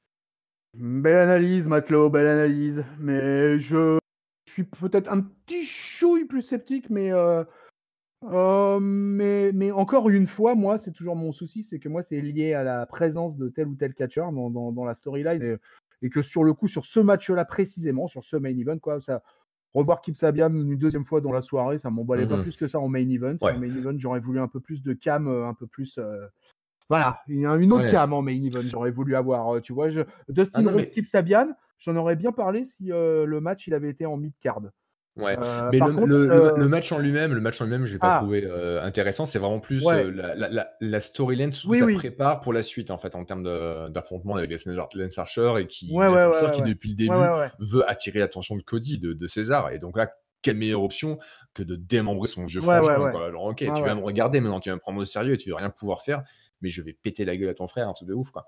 Ouais, ouais, ouais, non, mais ça justifie pleinement, non, mais c'est clair, hein. Et puis voilà, c'est du coup, c'est une belle affiche de demi-finale, ça, Lance Archer, Dustin Rhodes, parce que clairement, oui, voilà, ça va être un tel massacre que effectivement, c'était bien joué en termes de booking et tout. Si tu veux, ce que je te dis là, hein, c'est pas lié, c'est plus lié au fait que c'était en main event. Ouais. Voilà, et que moi, c'est quelque chose que si j'avais écrit le show, j'aurais mis ce match-là en milieu de carte et pas en main event. En main event, j'aurais voulu avoir une autre cam. Voilà. Ouais. Et j'ai pas été très content, moi, du main event à cause de ça. Je suis assez d'accord. Parce que quelque part, tu vois, et ben, le show s'est terminé, je me suis dit, ah bah c'est fini. Ouais. Ah merde, il n'y a pas un autre truc. Parce que c'était finalement un quart de finale de TNT Championship Tournament. On aurait pu avoir de la top card dans le main event du Weekly Dynamite. Voilà. Puisqu'on continue le délire des shows à huis clos, eh ben, allons jusqu'au bout, quoi. Mettons quelques top carders quand même en main event de temps en temps. Moi, je suis d'accord avec toi sur le fait que le match en lui-même ne méritait pas d'être en main event. Par contre, à partir du moment où ils disent il y a la carrière de Dustin Rhodes en jeu, Ouais, ouais, ouais. Oui, il y avait. ça justifie que ce soit Mais en main as-tu event. Parce que du coup, si c'est en main event, tu dis ça peut peut-être arriver. Et ça peut, le Ouais. show peut se clore sur Dustin Rhodes qui raccroche ses bottes de catcheur, en fait. Ouais, mais. Alors, si tu le mets en milieu de carte, tu sais qu'il va gagner. Tu le sais. Si c'est en milieu de carte et que c'est pas en main event, tu sais qu'il va Parce que gagner. là, Qu'il va pas... tu savais pas qu'il allait gagner, là. Bah, moi aussi, bien sûr, je me disais, oui, je pense qu'il va gagner, parce que ça sera plus intéressant en termes de storyline, Mais bien de le sûr. mettre contre Lance Archer. Mais tu te dis, ah, est-ce que. Il y a un doute, quoi. Il y a un doute. Ah, moi, j'ai jamais eu de doute. Alors, jamais une seule seconde. Tu vois, c'était voilà. Il n'a aucun Dustin doute. Rhodes n'allait pas se retirer sur un match face à Kip Sabian, quoi. C'était pas possible. Ah, on sait Donc, pas, des d'ailleurs, blessures, machin. Ici, il décide une opération, on sait rien. on verra après s'il en reparle sur Lance Archer, s'il met en jeu sa carrière contre Lance Archer. Je suis curieux de voir qu'est-ce Bah, qu'il va décider au niveau de la stipulation. il met pour Lance déjà Archer. en jeu, il met déjà en jeu sa vie contre Lance Archer. Donc, Oui, voilà, oui, c'est voilà, vrai qu'il met sa vie. Il met le truc le plus important dans la balance. Oui, c'est vrai, c'est j'avais ça. oublié ça. Et puis après, sinon, jolie interaction entre les filles, parce que Brandy Rose, pour une fois, qui a réussi un move correctement, elle a fait un beau spear, mais bien vendu par Penelope. Mais bon, pour une fois que Brandy Rose réussit quelque chose techniquement dans le ring, c'était pas mal. Voilà. Voilà pour la Ok. AEW, bah, on s'est bien fait plaisir. Là. Bah, il y avait plein de segments, il y avait plein de trucs, hein, des segments backstage, des vidéos, des trucs, des machins, des matchs, programme chargé. Voilà, Pareil, niveau côté ouais, NXT, programme pas chargé, mal ouais. pas mal de Ouais, choses cette semaine. Les 2 shows étaient bien full pack, comme on dit. Donc passons du côté de Orlando, Allez. Floride. Are La you Branle Noire ready? We are NXT, We are Balor, bah non, Balor, qui devait affronter dans le main event ce soir The Velveteen Dream. On a de suite une vidéo qui se passe backstage avec, la loge de Balor visiblement qui était mise à sac sans dessus-dessous, des arbitres qui sont là en train d'essayer de comprendre ce qui se passe. Il y a pas un Finn Balor, un Prince à l'horizon. Donc on nous annonce qu'a priori, ben, le main event est compromis, Bah ouais, voilà, hein, puisque c'était Balor est annoncé. introuvable. Mm. Est-ce que c'est Balor qui joue un jeu pervers d'esprit contre Velveteen Dream ou pas? On ne sait pas. Donc voilà, bah, du coup, Velveteen Dream, il débarque. Il refait un peu l'intro de Balor quand il est sur le poteau, faisant cette espèce de hola avec une veste en cuir. Il commence à parler, mais la musique de la Undisputed Era retentit. Et pour la première fois depuis des semaines, on voit au Performance Center, eh bien, le champion Adam Cole qui a décidé de déserter sa piscine. Il a enfin fini son brosage. Donc voilà, il débarque. Il s'adresse directement au Dream en disant ok, je vois ce que tu essaies de faire, un match entre Balor et toi, censément, eh bien, le vainqueur, on pourrait imaginer qu'il ait droit à un title shot contre mon titre, c'est malin, mais non, c'est pas comme ça que ça se passe. Tu n'auras jamais un title shot pour mon titre. J'ai aucune idée de ce qui s'est passé avec Balor, mais je sais exactement ce qui va t'arriver. Et là, bien sûr, Bobby Fish et Roderick Strong surgissent et attaquent à deux The Velveteen Dream. Cole se joint pour faire un passage en tabac en bonne et due forme, mais arrive le gigantesque, le sans limite Keith Lee, champion nord-américain, qui nettoie littéralement le ring. Et donc, on nous annonce pour le main event de la soirée, Velveteen Dream et Keith Lee contre, eh bien, The Undisputed Era. Tout ça, ça sera en fin d'émission. Tout ce premier segment et ce booking, qu'est-ce que tu en as pensé, toi, de cette présence dominante de Kissy qui allait tout seul, telle une boule de bowling, dégage les 3 quilles de Undisputed Era. Ouais, bah ouais. Le Kiss Lee, il est très, très, très, très, très, très fort. Ouais. Mais c'est bon, moi, je peux pas dire du mal de Kiss Lee de toute façon parce que moi, j'aime ce mec depuis le début, donc si tu veux, Mmh. voilà. Quoi, tous les trucs où il est impliqué, moi, je trouve toujours, que ça soit dans les vidéos, dans les packages vidéo, que ça soit dans le ring, que ça soit en promo, voilà. Moi, Kiss Lee, pour moi, il a le total package. Que dire de plus sur lui? Ah bah, très bien, ça me va. Total package. OK, on est On a d'accord. on est raccord, tout à fait. On a un premier match ensuite féminin, suite logique de ce qui s'est passé la semaine dernière, eh bien, c'est Shotzi Blackheart et Tegan Nox contre Dakota Kai et Raquel Gonzalez. Pour un petit rappel, Tegan Nox qui avait mal à partir avec Dakota Kai et Raquel Gonzalez, en désavantage la semaine dernière, eh bien, Shotzi Blackheart, qui n'a pas le cœur noir, mais le cœur à aider ses autres copines face de la division, était venue aider Tegan Nox, dans ce mauvais pas. Et bien donc là, un tag team match playa. Donc un affrontement qui durera un peu plus de 7 minutes entre les quatre dames d'NXT, et c'est une victoire des Heels avec une présence assez forte de Raquel Gonzalez qui fera donc une grosse power bomb à un seul bras sur Blackheart pour le compte de 3 et la victoire. Donc c'est les Heels qui s'en sortent.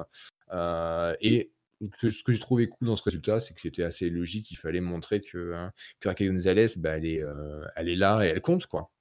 Elle a des muscles hein, et elle a de la puissance. Donc, même si les deux faces sont assez favorites en ce moment en termes de booking et sont bookées assez strong, eh ben, Raquel Gonzalez, si on veut qu'elle soit un peu crédible, il faut lui donner de la victoire. Et là, effectivement, c'est ce qui s'est passé. Est-ce que toi aussi, tu partages ce point de vue, ou est-ce que tu aurais bien aimé voir Blackheart et Tegan Nox le remporter?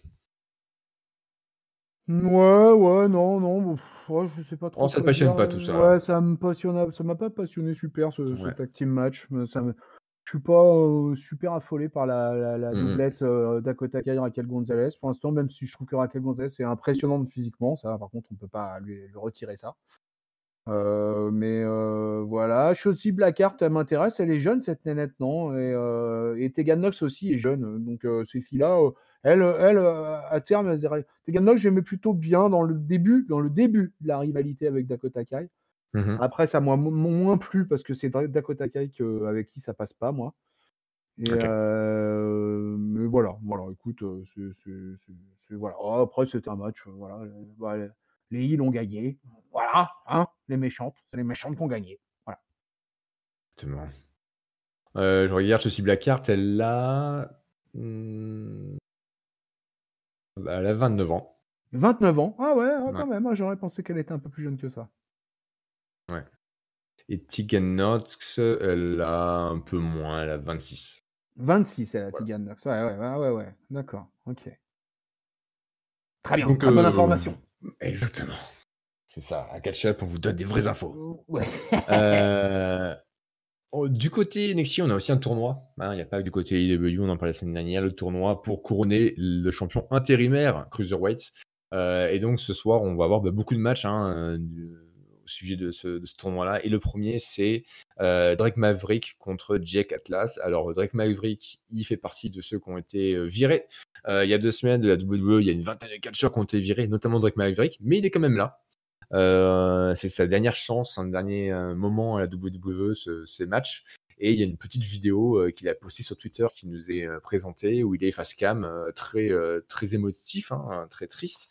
Voilà, face caméra, où il dira que voilà, il a appris que son contrat à la WWE était terminé. Voilà, ça va être mes derniers matchs, ce tournoi, donc il va falloir que je gagne, j'ai pas le choix.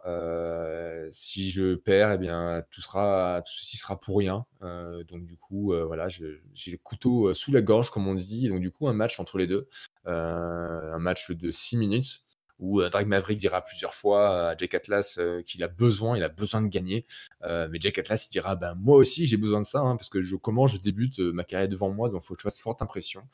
Et c'est ce qui se passera avec... Cet homme a raison. Cet homme a raison. Jack Atlas qui fera un DDT assez acrobatique où il est en fait sur le poteau. Il fera une roue, un cartouille, donc une roulade, mais en faisant la roue les mains sur la 3e corde et en tombant la 3e corde, rattrapera Drake Maverick pour lui faire un DDT, un peu comme un slingshot DDT qui est habitué chez Johnny Gargano, sauf que là, il y a cette roue au préalable sur la corde, assez impressionnant d'athlétisme ce mouvement, et qui apporte la première victoire dans le tournoi à Jake Atlas, qui sera interviewé juste après ça. Et en voyant Drake Maverick qui est accompagné en backstage après le match, et bien Jake Atlas il dira quand même qu'il se sent super mal pour Drake Maverick, parce que c'est moche qui lui arrive, mais voilà, faut que je pense à moi, j'ai ma carrière à faire. Et plus tard, Maverick sera aussi interviewé encore une fois backstage, où il dira la plupart des gens dans ce tournoi, ils n'ont affronté que leur adversaire. Et ben, moi, en plus de l'adversaire, je m'affronte moi-même. Donc c'est très dur tout ça. On a de la peine pour Maverick. Est-ce que toi aussi, tu prends pitié de ce petit Drake Maverick? Bah ouais, un petit peu, ouais, quand même, quoi. Tu vois, il pourrait être mon fils. Non, quand même pas, je déconne.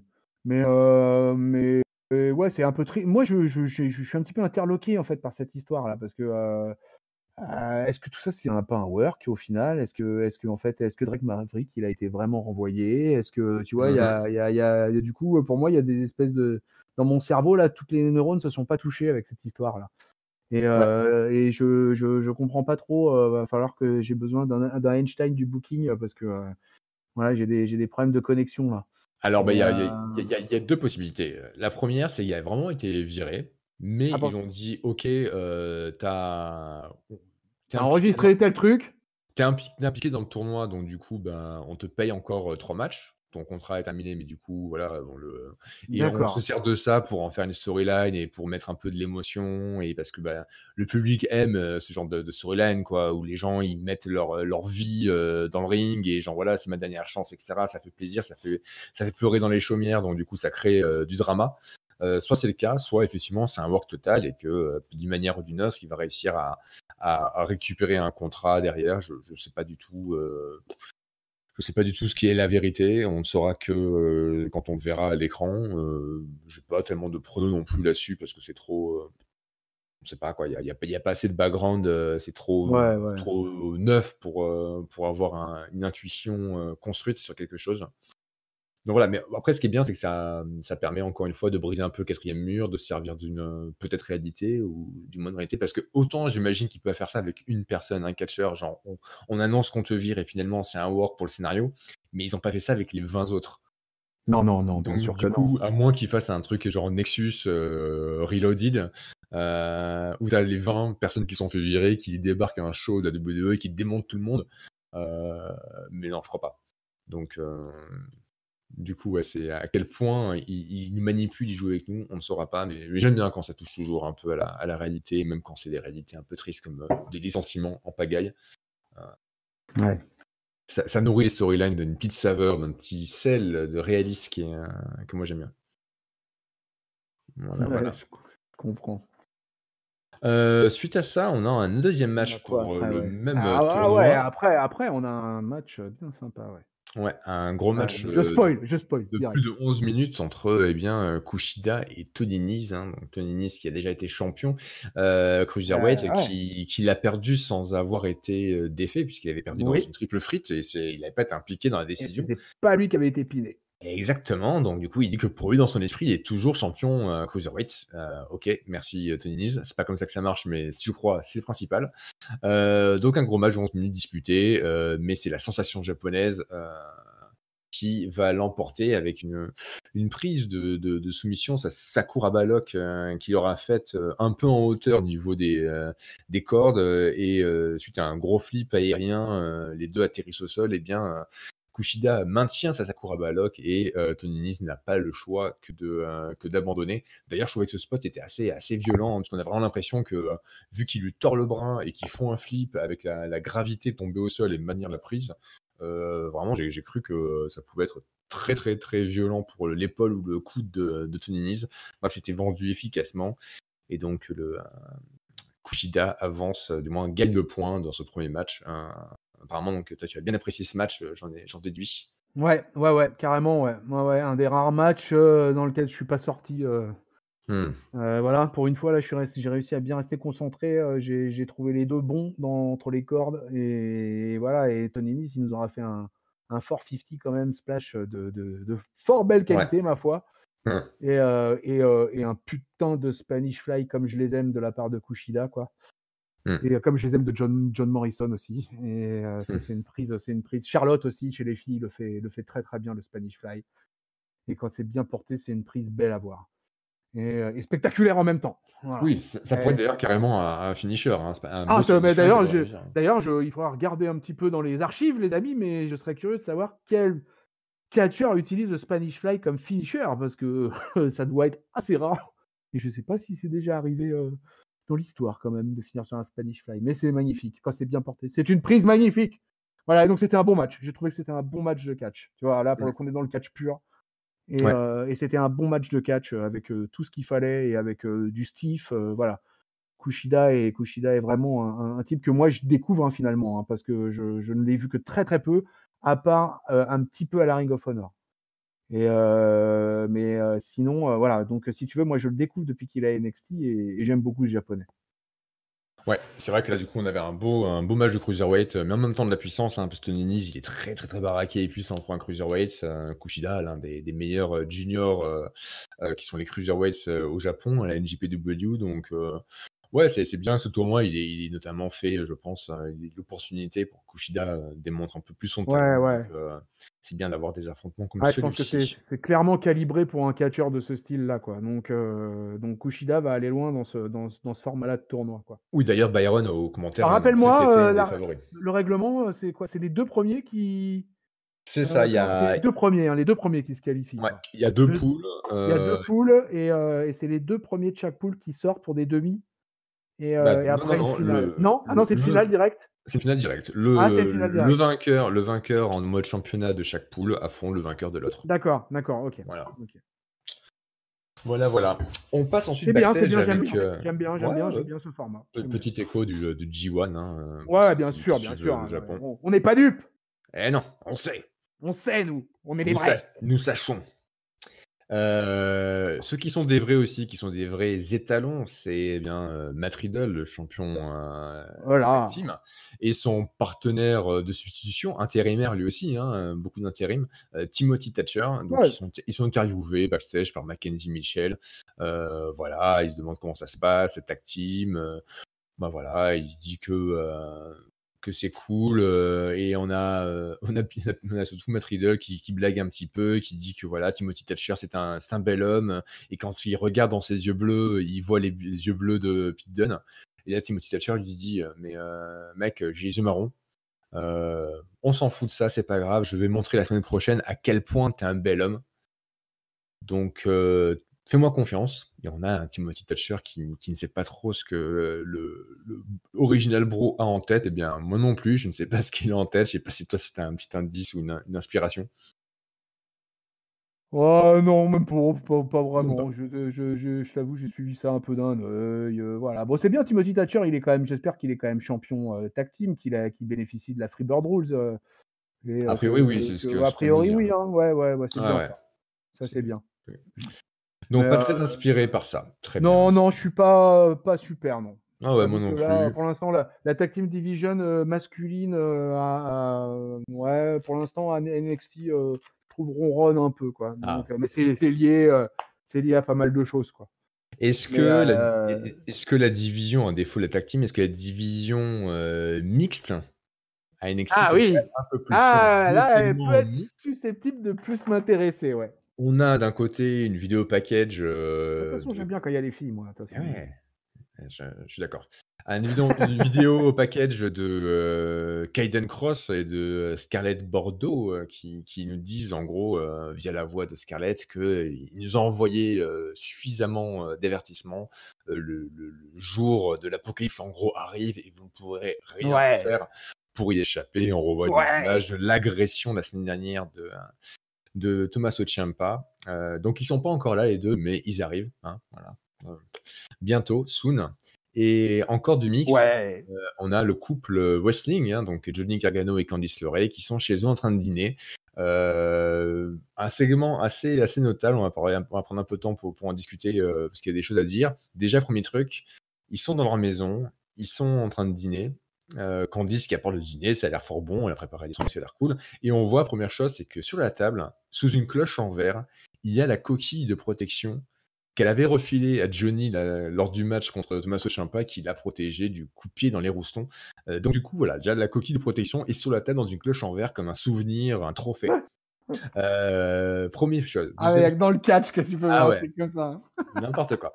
Deuxième chose, on voit que Candice, elle a subi un makeover, elle a changé de look, fini les cheveux blonds, elle a les cheveux argent un peu mauve, beaucoup plus edgy comme on dit, avec un maquillage beaucoup plus sombre, elle a les lèvres vert noir, donc elle a un look beaucoup plus dark que c'est plus du tout la Candice Wrestling, petite blonde californienne telle qu'on la connaissait.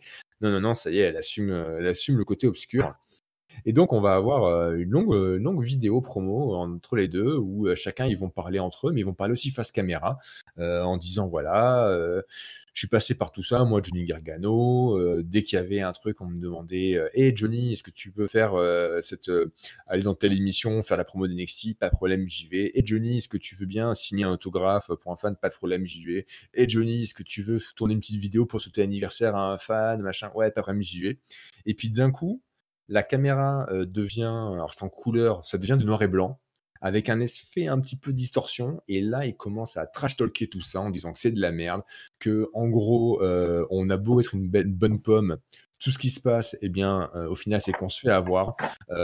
C'est n'importe quoi, c'est fini ça. J'ai donné mon temps d'être Johnny Nice Guy, maintenant je prends mon destin en main. Et Candice LeRae va faire un peu la même chose, hein. Elle va aussi parler, elle, de qu'est-ce qui s'est passé dans sa carrière. Eh ben, elle a toujours aidé toutes ses copines dans le roster. À chaque fois, elle a été là pour elles, pour les autres, pour les aider. Et à chaque fois, on l'a trahi. Et donc, pareil, d'un coup, la caméra passe en noir et blanc. C'est très dark. Et elle dit voilà, ça c'est terminé. Maintenant, je pense à ma gueule. Et au final, les deux disent que ils vont régner sur NXT. Quoi de mieux? Johnny Gargano en champion NXT et Candice en championne NXT. Ce seront effectivement le meilleur jour après leur mariage. Donc voilà pour cette longue vidéo du couple Gargano qui décide de vraiment déménager du côté obscur de la force. Qu'est-ce que tu en as pensé, mon cher tonton? C'était étrange, c'était space et ils ont du mal à vivre le confinement, les Gargano, apparemment. Ça leur réussit pas, hein, ça leur réussit pas du tout, hein. Les séquelles psychologiques vont être importantes. C'était- Comme nous tous d'ailleurs, hein, parce que mais oui, clairement, je sais pas, j'ai trouvé ça pas mal foutu. Bah, Gargano, il a un ton, par contre, quand il parle, moi, qui m'agace un peu par moment. Oui, mais Mais du coup, par ça contre, marche bien avec mais son ça marche. Mais personnage voilà, du moment. exactly. Voilà, Parce que c'est t'es ça. censé être agacé, énervé par Mais lui. ouais, Donc, et tu totalement agacé. Donc là, voilà, du coup, ça se rajoute et tu totalement agacé. Moi, on a notre ami Papy sur Discord qui le déteste cordialement. Et moi, je suis pas loin de penser comme lui quand ouais. Gargano est en mode face. Par Ouais. contre, quand il est en mode heal, je l'aime beaucoup. Ok. Mais quand il est en mode face, je rejoins Papy, il est insupportable. Mhm. Et là, écoute, voilà, quand même, ça a balancé, hein, ça a balancé sur Ciampa. Il dit carrément que c'était un enfoiré, quoi. Hein, Mhm. Candice LeRae elle dit qu'elle est détestée alors que c'est la grande sœur du vestiaire, voilà, quoi, qu'elle C'est met tout le monde ça. en lumière, mais it's over, it's over. Oh, va. Et voilà, elle s'est mis avec un peu de maquillage gothique, tout ça, quoi, machin. Voilà, on se la joue, voilà, on est en mode pétage Ouais. de câble en confinement. Je trouve que c'est justement, j'ai bien aimé le segment et ce qui a été dit. Globalement, je trouve ça plutôt pas mal. Maintenant, voilà, le détail qui m'a fait un peu grincer des dents, c'est le côté un peu trop extrême du relooking là soudain de Ah ouais, Candice LeRae. voilà, ouais. Mais Qui ça, va c'est. manquer un peu de subtilité, quoi. Putain, mais ça, J'ai rien du tout contre le look dark et gothique. Au contraire, c'est un look que ouais, j'aime. ça, Je trouve ça esthétique. Mais on y là, échappe. franchement, oh là là, non, On n'y vas-y un peu échappe plus mollo, quoi. jamais. On n'y Ouais, c'est ça. échappe jamais, mon pauvre amiral. On n'y échappe jamais, quoi. De toute Hum. façon, c'est toujours comme ça. Dès qu'ils veulent incorporer un personnage machin et que tout d'un coup il doit passer du côté obscur, eh ben ça y est, il faut lui balancer un maquillage à la con Ouais, mais ou une couleur de cheveux. C'est souvent réservé aux femmes. Hein. ouais, On leur change leur couleur de cheveux, on leur met un maquillage gothique ou je ne sais quoi, ou un là, peu c'était un peu de mode mauvais goût. horreur. C'était un peu mauvais goût. Alors que, en termes de bon goût absolu, et qui a un peu la même chose, hein, quelqu'un qui était face pendant longtemps et qui a viré heel, qui a bien sûr eu un look un peu plus dark, mais qui est resté dans le bon goût et qui nous le démontre encore ce soir, c'est notre chouchou absolu à toi et moi, c'est Yoshirai, Ah qui purée, ouais. fait une vidéo Mais promo oui, oh putain. génialissime où du coup, bah voilà, forcément Yoshirai, elle a remporté le contender pour le match contre Charlotte, hein, et donc une vidéo qui est courte mais super efficace. Ah ouais. Voilà, où elle parle de son match, on voit des images, etc., tout ça, puis elle finit très efficace, hein. Elle dira avec son accent japonais: «Charlotto, I bow to no one». Charlotte, je ne m'agenouille devant personne. Et voilà, Yeah. là, clairement, l'exemple de quelqu'un qui a vrillé du côté obscur, hein, mais qui a gardé quand même une certaine, subtilité et qui est pas devenu un peu trop clownesque, que je reproche dans le maquillage ou le packaging de Candice LeRae, bah, voilà, qui arrive à rester, super crédible et intéressante. Et vraiment, je trouve que cette vidéo était juste géniale, quoi. Courte, efficace, tout ce qu'il faut. Arigato, io. Ah, Aïe. c'était bon. Ah, écoute, ça c'était trop court. Tout simplement, j'ai envie de dire c'était trop court. Donc j'ai Ouais, détesté. Mais ouais, moi j'ai hâte de le voir ce match, hein. Charlotte ah mais Yoshirai, putain, mais ouais, mais carrément. Là, je suis hypé. pour, Hein. Là, je pourvu, suis pourvu hyper qu'il hypé par ce match. y ait au moins un quart d'heure dans le ring, quoi, Ah mais pourvu ouais, qu'il- 20 minutes, même merde, Ah déconne ben pas, oui. 20 minutes quoi. Ah, moi je suis preneur en plus, mais au Ah minimum un quart putain, d'heure, pas en dessous d'un quart d'heure, quoi, pas 10 20 minutes. minutes avec des échelles, des tables, des chaises, Ah ouais, carrément. avec le Titantron, putain, avec Vince McMahon, voilà quoi, en scumbag. Ah ouais, non mais ouais, allons-y quoi. Ah Mhm. putain, ouais, moi je suis hypé. Hein. Alors là, ouais, vous avez entendu, vous connaissez mon avis, voilà quoi. Yoshirai, you are on the top. Eh oui, elle est au top. Mais bon, avant Yoshirai, c'est bien Mia Yim, hein, que Charlotte a dit qu'elle voulait affronter. Et justement, on retrouve Mia Yim Ouais, bah ouais. dans un match contre Jessie Kamea. Faute de grille, on mange des merles. Voilà, rien à voir avec Dragon Ball Z, hein, c'est pas un Kamehameha, c'est juste le nom de famille de la nana. Jessie qu'on avait déjà vu 2-3 fois faire du Enhancement Talent, hein, c'est exactement ce qu'elle vient faire ce soir, un match assez court de 3 minutes contre Mia Yim pour montrer que Mia Yim, eh bien, elle en a dans le STO et dans le coup de genou, dans la mâchoire. Elle remportera le match de façon assez Ouais, évidente tranquille. et assez courte. Et Charlotte Flair qui arrivera du coup après le match. Toute pimpante et qui dira à Mia Yim que eh bien, elle est très contente d'avoir ce match contre elle. Elle n'oubliera jamais son premier match à NXT qui était contre Mia Yim. Et Charlotte a toujours pensé que Mia Yim était une bonne a good end, Ouais. comme ils disent. Et dans le catch, dire que c'est un good end, Mm. c'est ce qu'on appelle un complifion. Un Ouais. complifion, c'est un compliment qui est un fion à la fois. Je te fais un compliment, mais c'est quand même un taquet dans la tête, quoi. C'est pour dire que t'es un bon second couteau, quoi. Voilà, tu seras jamais une top Ah star, ouais. mais t'es une bonne mid-cardeuse, quoi, en gros. Tu rappelles que c'est toi la top cardeuse, quoi. Exactement. Donc du coup, Mia Yim au début, elle était contente, hein, genre de parler à Charlotte et tout. Puis à la fin, elle tire quand même un peu la gueule. Elle fait: «Attends, qu'est-ce qu'elle me dit là?» Donc voilà, on continue avec le personnage très imbu d'elle-même de Charlotte, et Mia Yim qui va certainement être remontée, dans leur match, la semaine prochaine, c'est ce qu'on nous annonce.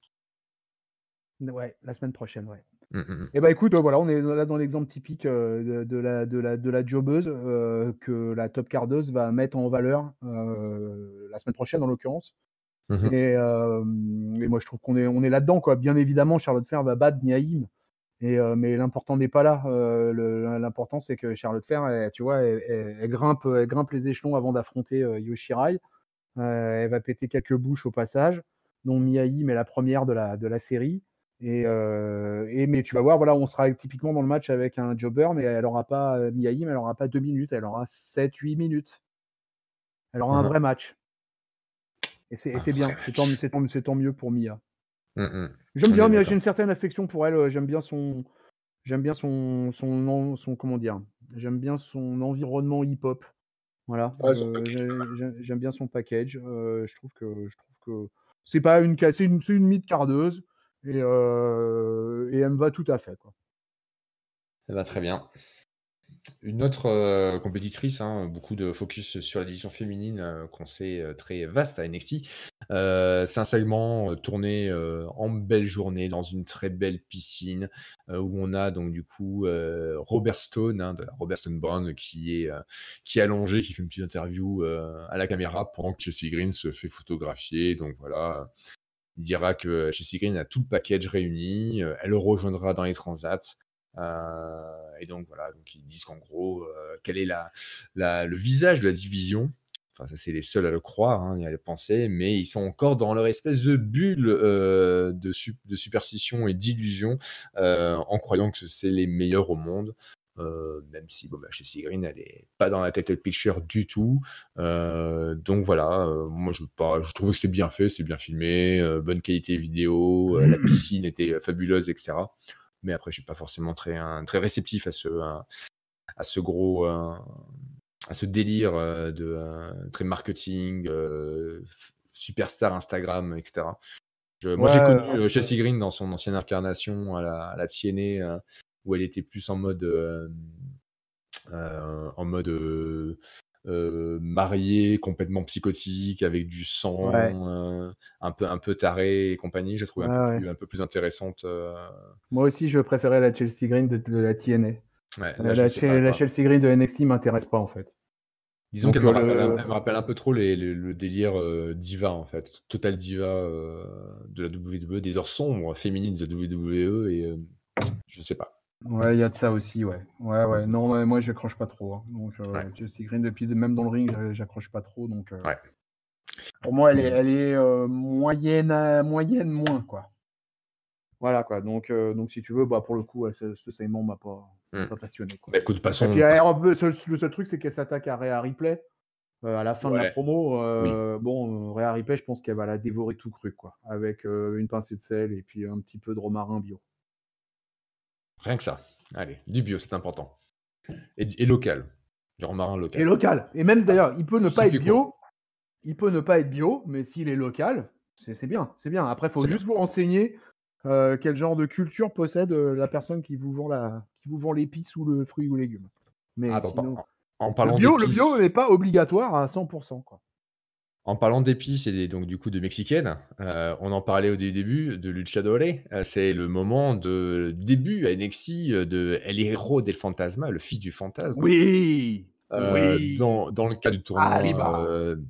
Cruiserweights, contre Jack Ah, Gallagher, le gentleman, ah. sautillant qui du coup est repackagé En en plus, oui. beaucoup plus agressif, avec un gros tatouage sur le torse pour montrer à quel point il peut encaisser la douleur. Donc voilà, un Jack Gallagher heel, et plus du tout guignol avec ses coups de parapluie et son côté Mary Poppins. Donc un match de 11 minutes durant lequel Gallagher, de multiples fois, essaiera d'enlever le masque de El Hierro des Fantasma. Et comme tout bon fan de luchador sait, le masque d'un luchador, c'est son identité et le Ah ouais. raser, c'est la pire offense qu'on puisse y Ah mais faire. ouais, ouais. Et puis Donc ça met voilà. en colère. Ah ouais, Ça donne envie de se bastonner. à la baston de mercredi. Eh oui!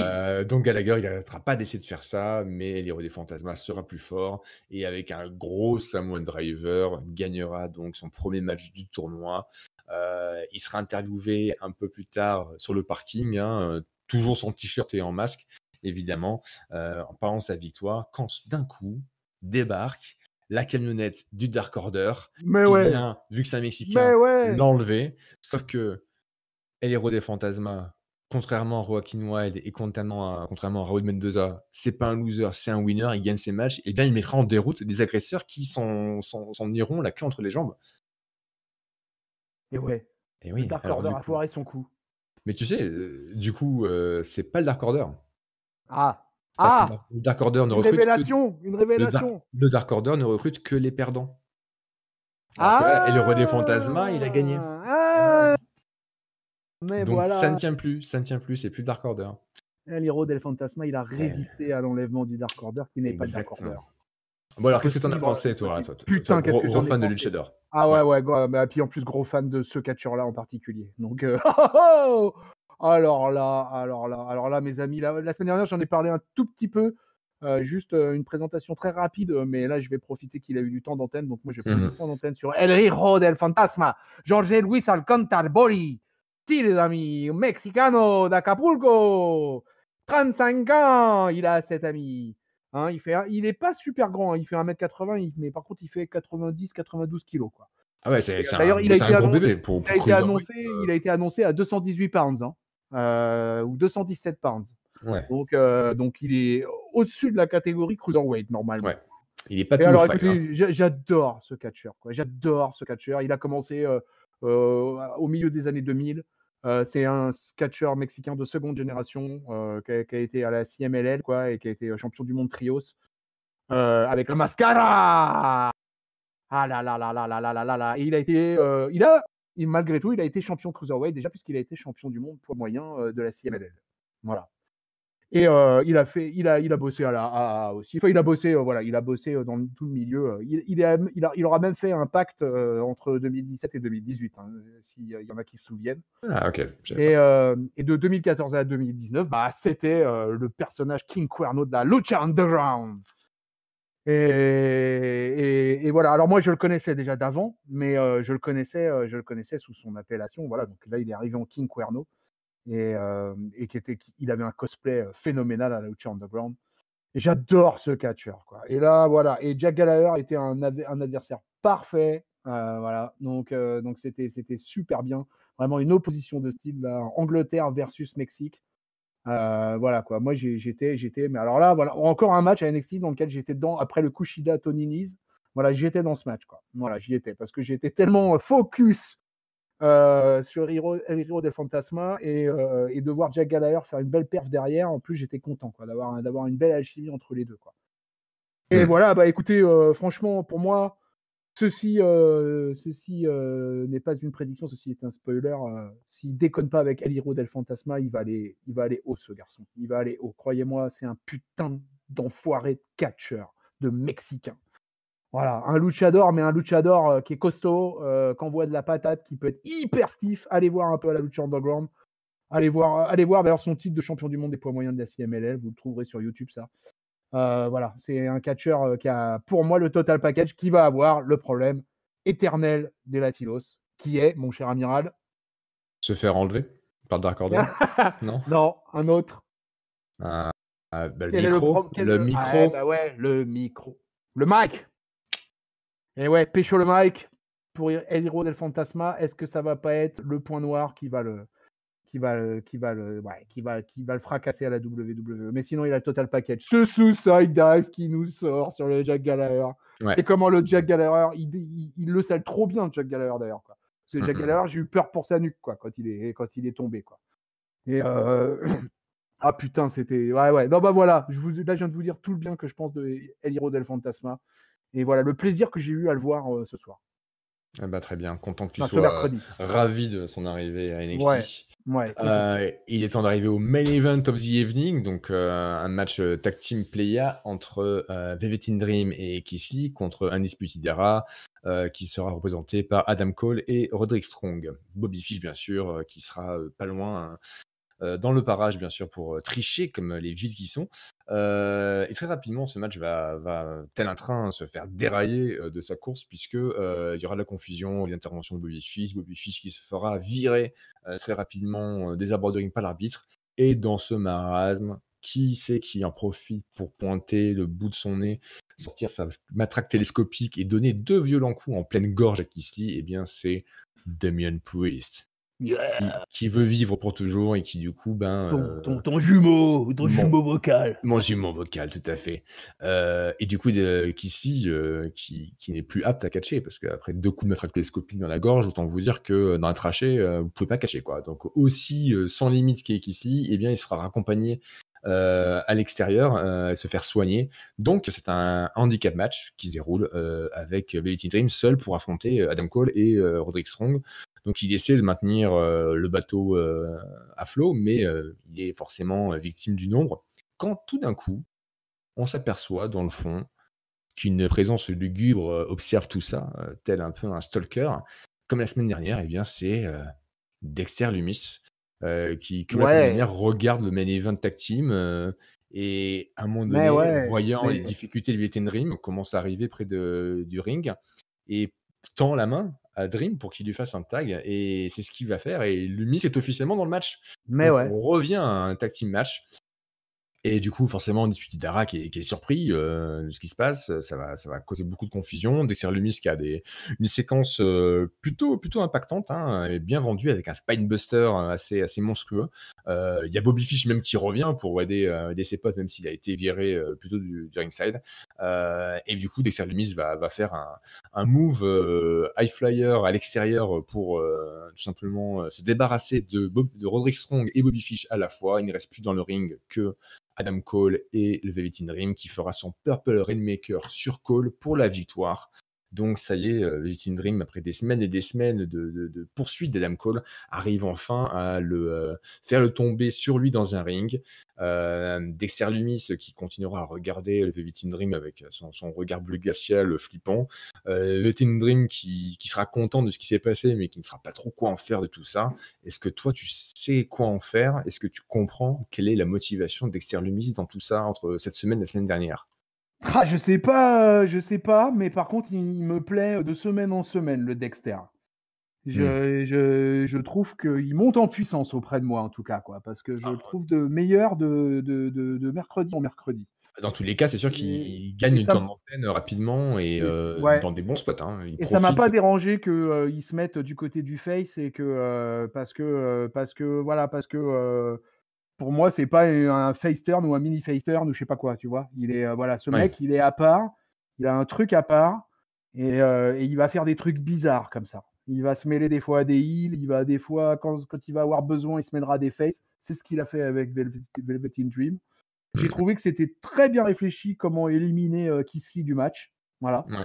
Ça m'a pas dérangé que Keith Lee sorte, tu vois, alors que j'ai Ah dit non, précédemment tout à l'heure ce que je pensais, tout le bien que je pensais de Keith Lee. oui, sachant qu'on l'a pas dit, mais il y avait une vidéo plutôt d'interview d'Ellen Prise en l'émission qui confirme le fait Ouais. qu'il y a toujours des velléités à venir voler la ceinture de Keith Lee, voilà. Ouais, ça c'est très, ça je veux voir ça, oui. Tout à fait. Oui, On continue de oui. construire cette rivalité, donc J'aime Damian c'est très Priest logique. aussi. Alors moi, Damian Priest. j'ai 3 possibilités pour Dexter Lumis, puisque donc on l'a vu, regarder le main event la semaine dernière et celui-ci. Soit possibilité 1, Dexter Lumis veut le main event parce que forcément c'est le main event, il y a de la lumière, c'est pour ça qu'il était là la semaine dernière, il veut faire partie du main event, première possibilité. Deuxième possibilité, Dexter Lumis veut être un tag team catcher, puisque la semaine dernière c'était un match en tag team qu'il a regardé et là il vient s'intégrer lui-même dans une tag team. Ou troisième possibilité, Dexter Lumis a quelque chose contre The Undisputed Era, puisque cette semaine, il vient prêter renfort contre Undisputed Era, et la semaine dernière, dans le main event, était déjà impliqué Undisputed Era. Donc, lequel des trois, je ne sais pas, peut le catch-up, comme tu dirais, Chris, mais il y a forcément une motivation quelque part. Je pense que c'est une des trois. Ouais, écoute, moi je pense que t'es pas loin de la vérité. Voilà. Très bien. Voilà. Je prends le compliment et c'est sur ça nos 2 choses se terminent. Donc, mon cher tonton, cette semaine, Ah, à qui va ton vote? Quel était le Ah, meilleur show qui a gagné la baston du mercredi? eh ben, écoute, pour le coup, c'était une vraie bagarre! Mmh. Et là, on a eu 2 shows là, 2 shows, assez compliqués à départager. Je serais presque dans l'idée de mettre un match nul, mais non, je vais pas mettre un match nul. Je vais prendre une décision ferme et définitive! Mmh. Alors, eh ben, je vais donner mon point. Je vais donner la victoire par TKO à NXT cette semaine. OK. Pourquoi? Parce que il y a eu au moins 3 matchs du NXT où j'ai été dedans, où j'ai un peu réussi à oublier que le public n'était pas là. Il y avait mon enthousiasme pour les débuts d'El Hiro del Fantasma. Mmh. Je kiffe Dexter Lumis de plus en plus. J'ai trouvé Charlotte Flair, le truc avec Mia Yim, c'était bien. Les Gargano, j'ai trouvé ça chelou et bien. L'arrivée de Karrion Kross, je suis content. Kushida Tonini, c'était très bon. Voilà, peut-être la faiblesse, ça a été un peu l'opener avec le Blake Drake, pardon, Maverick et Jack Atlas, le match de le tag team féminin. Et un opener un peu, ouais, le truc avec le Dream et tout ça, bon, moi, ça sans plus, quoi. Mais vraiment, j'ai été impliqué. Alors qu'à la IW, j'ai trouvé que tout était de valeur mid-card. J'ai été déçu par le main event parce que justement, c'était pour moi un match de mid-card. J'ai été déçu d'avoir Lance Archer. Semaine prochaine. Ouais, la semaine prochaine. Et globalement, j'ai pas réussi à me mettre dans les matchs à la IW. OK. Même si j'ai trouvé des qualités. Hein. Vous allez écouter la review, vous verrez que j'ai trouvé des qualités au show. Hein. Et pour moi, il est vraiment dans la baston du mercredi parce que ça reste hyper serré entre les deux. J'ai bien failli mettre un draw. Mais je vais Ouais. donner mon point à NXT. Bah, écoute, je suis dans le même cas que toi et Ah. pareil, je vais donner On se aussi. consulte pas avant, les amis. On vous promet, on se consulte pas avant. On se dit pas, qui on vote et effectivement, c'est pareil, j'ai longtemps hésité parce que les 2 shows, il y avait plein de segments, plein de matchs, c'était assez full pack ces 2 épisodes. Mais globalement, pareil, je dois dire que, il y avait, un peu plus de choses de meilleure qualité à NXT, dans les cordes et que AEW qui était un peu plus fluctuant sur la qualité des trucs, voilà, j'ai trouvé, qu'NXT s'en sortait un peu mieux, pour différentes choses parce que ça me laisse un peu plus de questionnement aussi, sur la semaine prochaine, voilà, par rapport à Dexter Lumis, par rapport à ce que prévoit, Matt Riddle avec son nouveau tag team partner, ce qui est arrivé à Finn Balor. Bref, je me pose plus de questions. Qu'est-ce qui s'est passé? Qu'est-ce qui va se passer à NXT qu'à AEW? Donc voilà, même si je trouvais que vraiment les shows étaient quasiment de qualité équivalente. Voilà, Après, moi, en je bonne fais un dernier petit reproche à la IW aussi, c'est que les femmes ont été présentes durant le show, mais il n'y a pas mais eu pas de match, un ouais. seul match féminin à la IW. Et ça, moi, je suis désolé, mais pour moi, c'est pas tout à fait normal. Donc, il devrait y avoir un temps donné aux femmes en termes de catch, même si leur division est pas bonne. Et c'est justement pour ça qu'il faut les faire bosser et qu'il faut les faire passer à la télé. C'est pas en faisant que des matchs exclusivement testostéronés que avec moi ils gagneront quelque chose. Moi, je veux voir les femmes dans le ring. Donc, Très bien. là, tu vois, voilà. Ah Que bah, cela soit dit. va te remater le pay-per-view Evolution, tu vas voir des femmes dans le ring. Ouais. Voilà. Qu'est-ce que tu veux? Eh bien, c'est sur ces bonnes notes, mes Ah chers bah non, potos et de catch-up. ouais, bah ouais, si, Ouais. t'as raison. Le Des bonnes ranking, notes. le ranking. Le ranking, vas-y, je t'en prie. Ah, c'est moi du coup qui donne. Et bah du coup, ça nous donne un 3 pour la IW, 2 pour NXT dorénavant et un match nul. Bah, écoutez, c'est toujours serré, hein. Il faudra écouter, la prochaine baston de mercredi pour voir si NXT égalise ou est-ce que AEW, prend un peu plus d'avance. Pour savoir et pour nous écouter, c'est très simple. Abonnez-vous sur YouTube, sur notre chaîne Catch Up. Vous mettez un like, vous mettez un commentaire sur la vidéo si vous trouvez que cette, review, cette baston de mercredi était cool. Faites-nous le savoir, c'est super important pour nous. On kiffe, donc abonnez-vous, comme ça vous saurez quand vont sortir nos prochaines reviews de Raw, de SmackDown, des pay-per-view, les You Talk Too Much aussi du tonton Chris. On est aussi bien sûr présent sur la planète podcast, sur Ocha, sur Deezer, sur Google Podcast, sur Spotify, j'en passe et des meilleurs. Donc voilà, vous avez tout ça. Rejoignez-nous aussi sur Discord, on a un gros Discord catch-up avec donc du coup plein de gens qui discutent de la passion de ce sport fabuleux qu'on kiffe. D'ici la prochaine fois, Chris, encore merci. C'est toujours un plaisir de faire ces reviews bastonesques en ta compagnie. Yes, toujours pareil, amiral. Au garde à vous, Au devant garde à le vous. marin. Ouais. Et écoutez, jusqu'à la prochaine fois. Là, on est vendredi quand on enregistre. On vous souhaite un très bon week-end, plein de catch. Salut! Salut l'amiral. Salut peuple de catcheurs.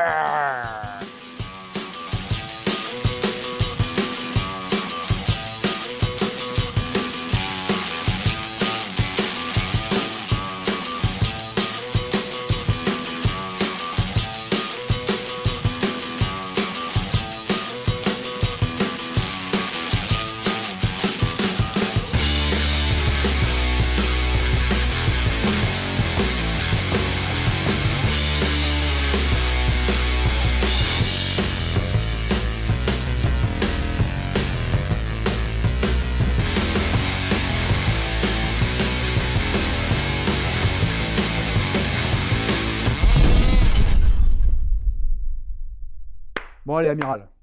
Bon, tu sais ce qu'on va faire là? On va aller faire Ouais, un dis-moi. TikTok. Voilà. Un Allez. TikTok. Hein. Où sont les masques challenge? Voilà. Et Dream tu vas Flam voir. Challenge. Allez, on s'inscrit sur TikTok. On est des fous. On est comme ça, catch up!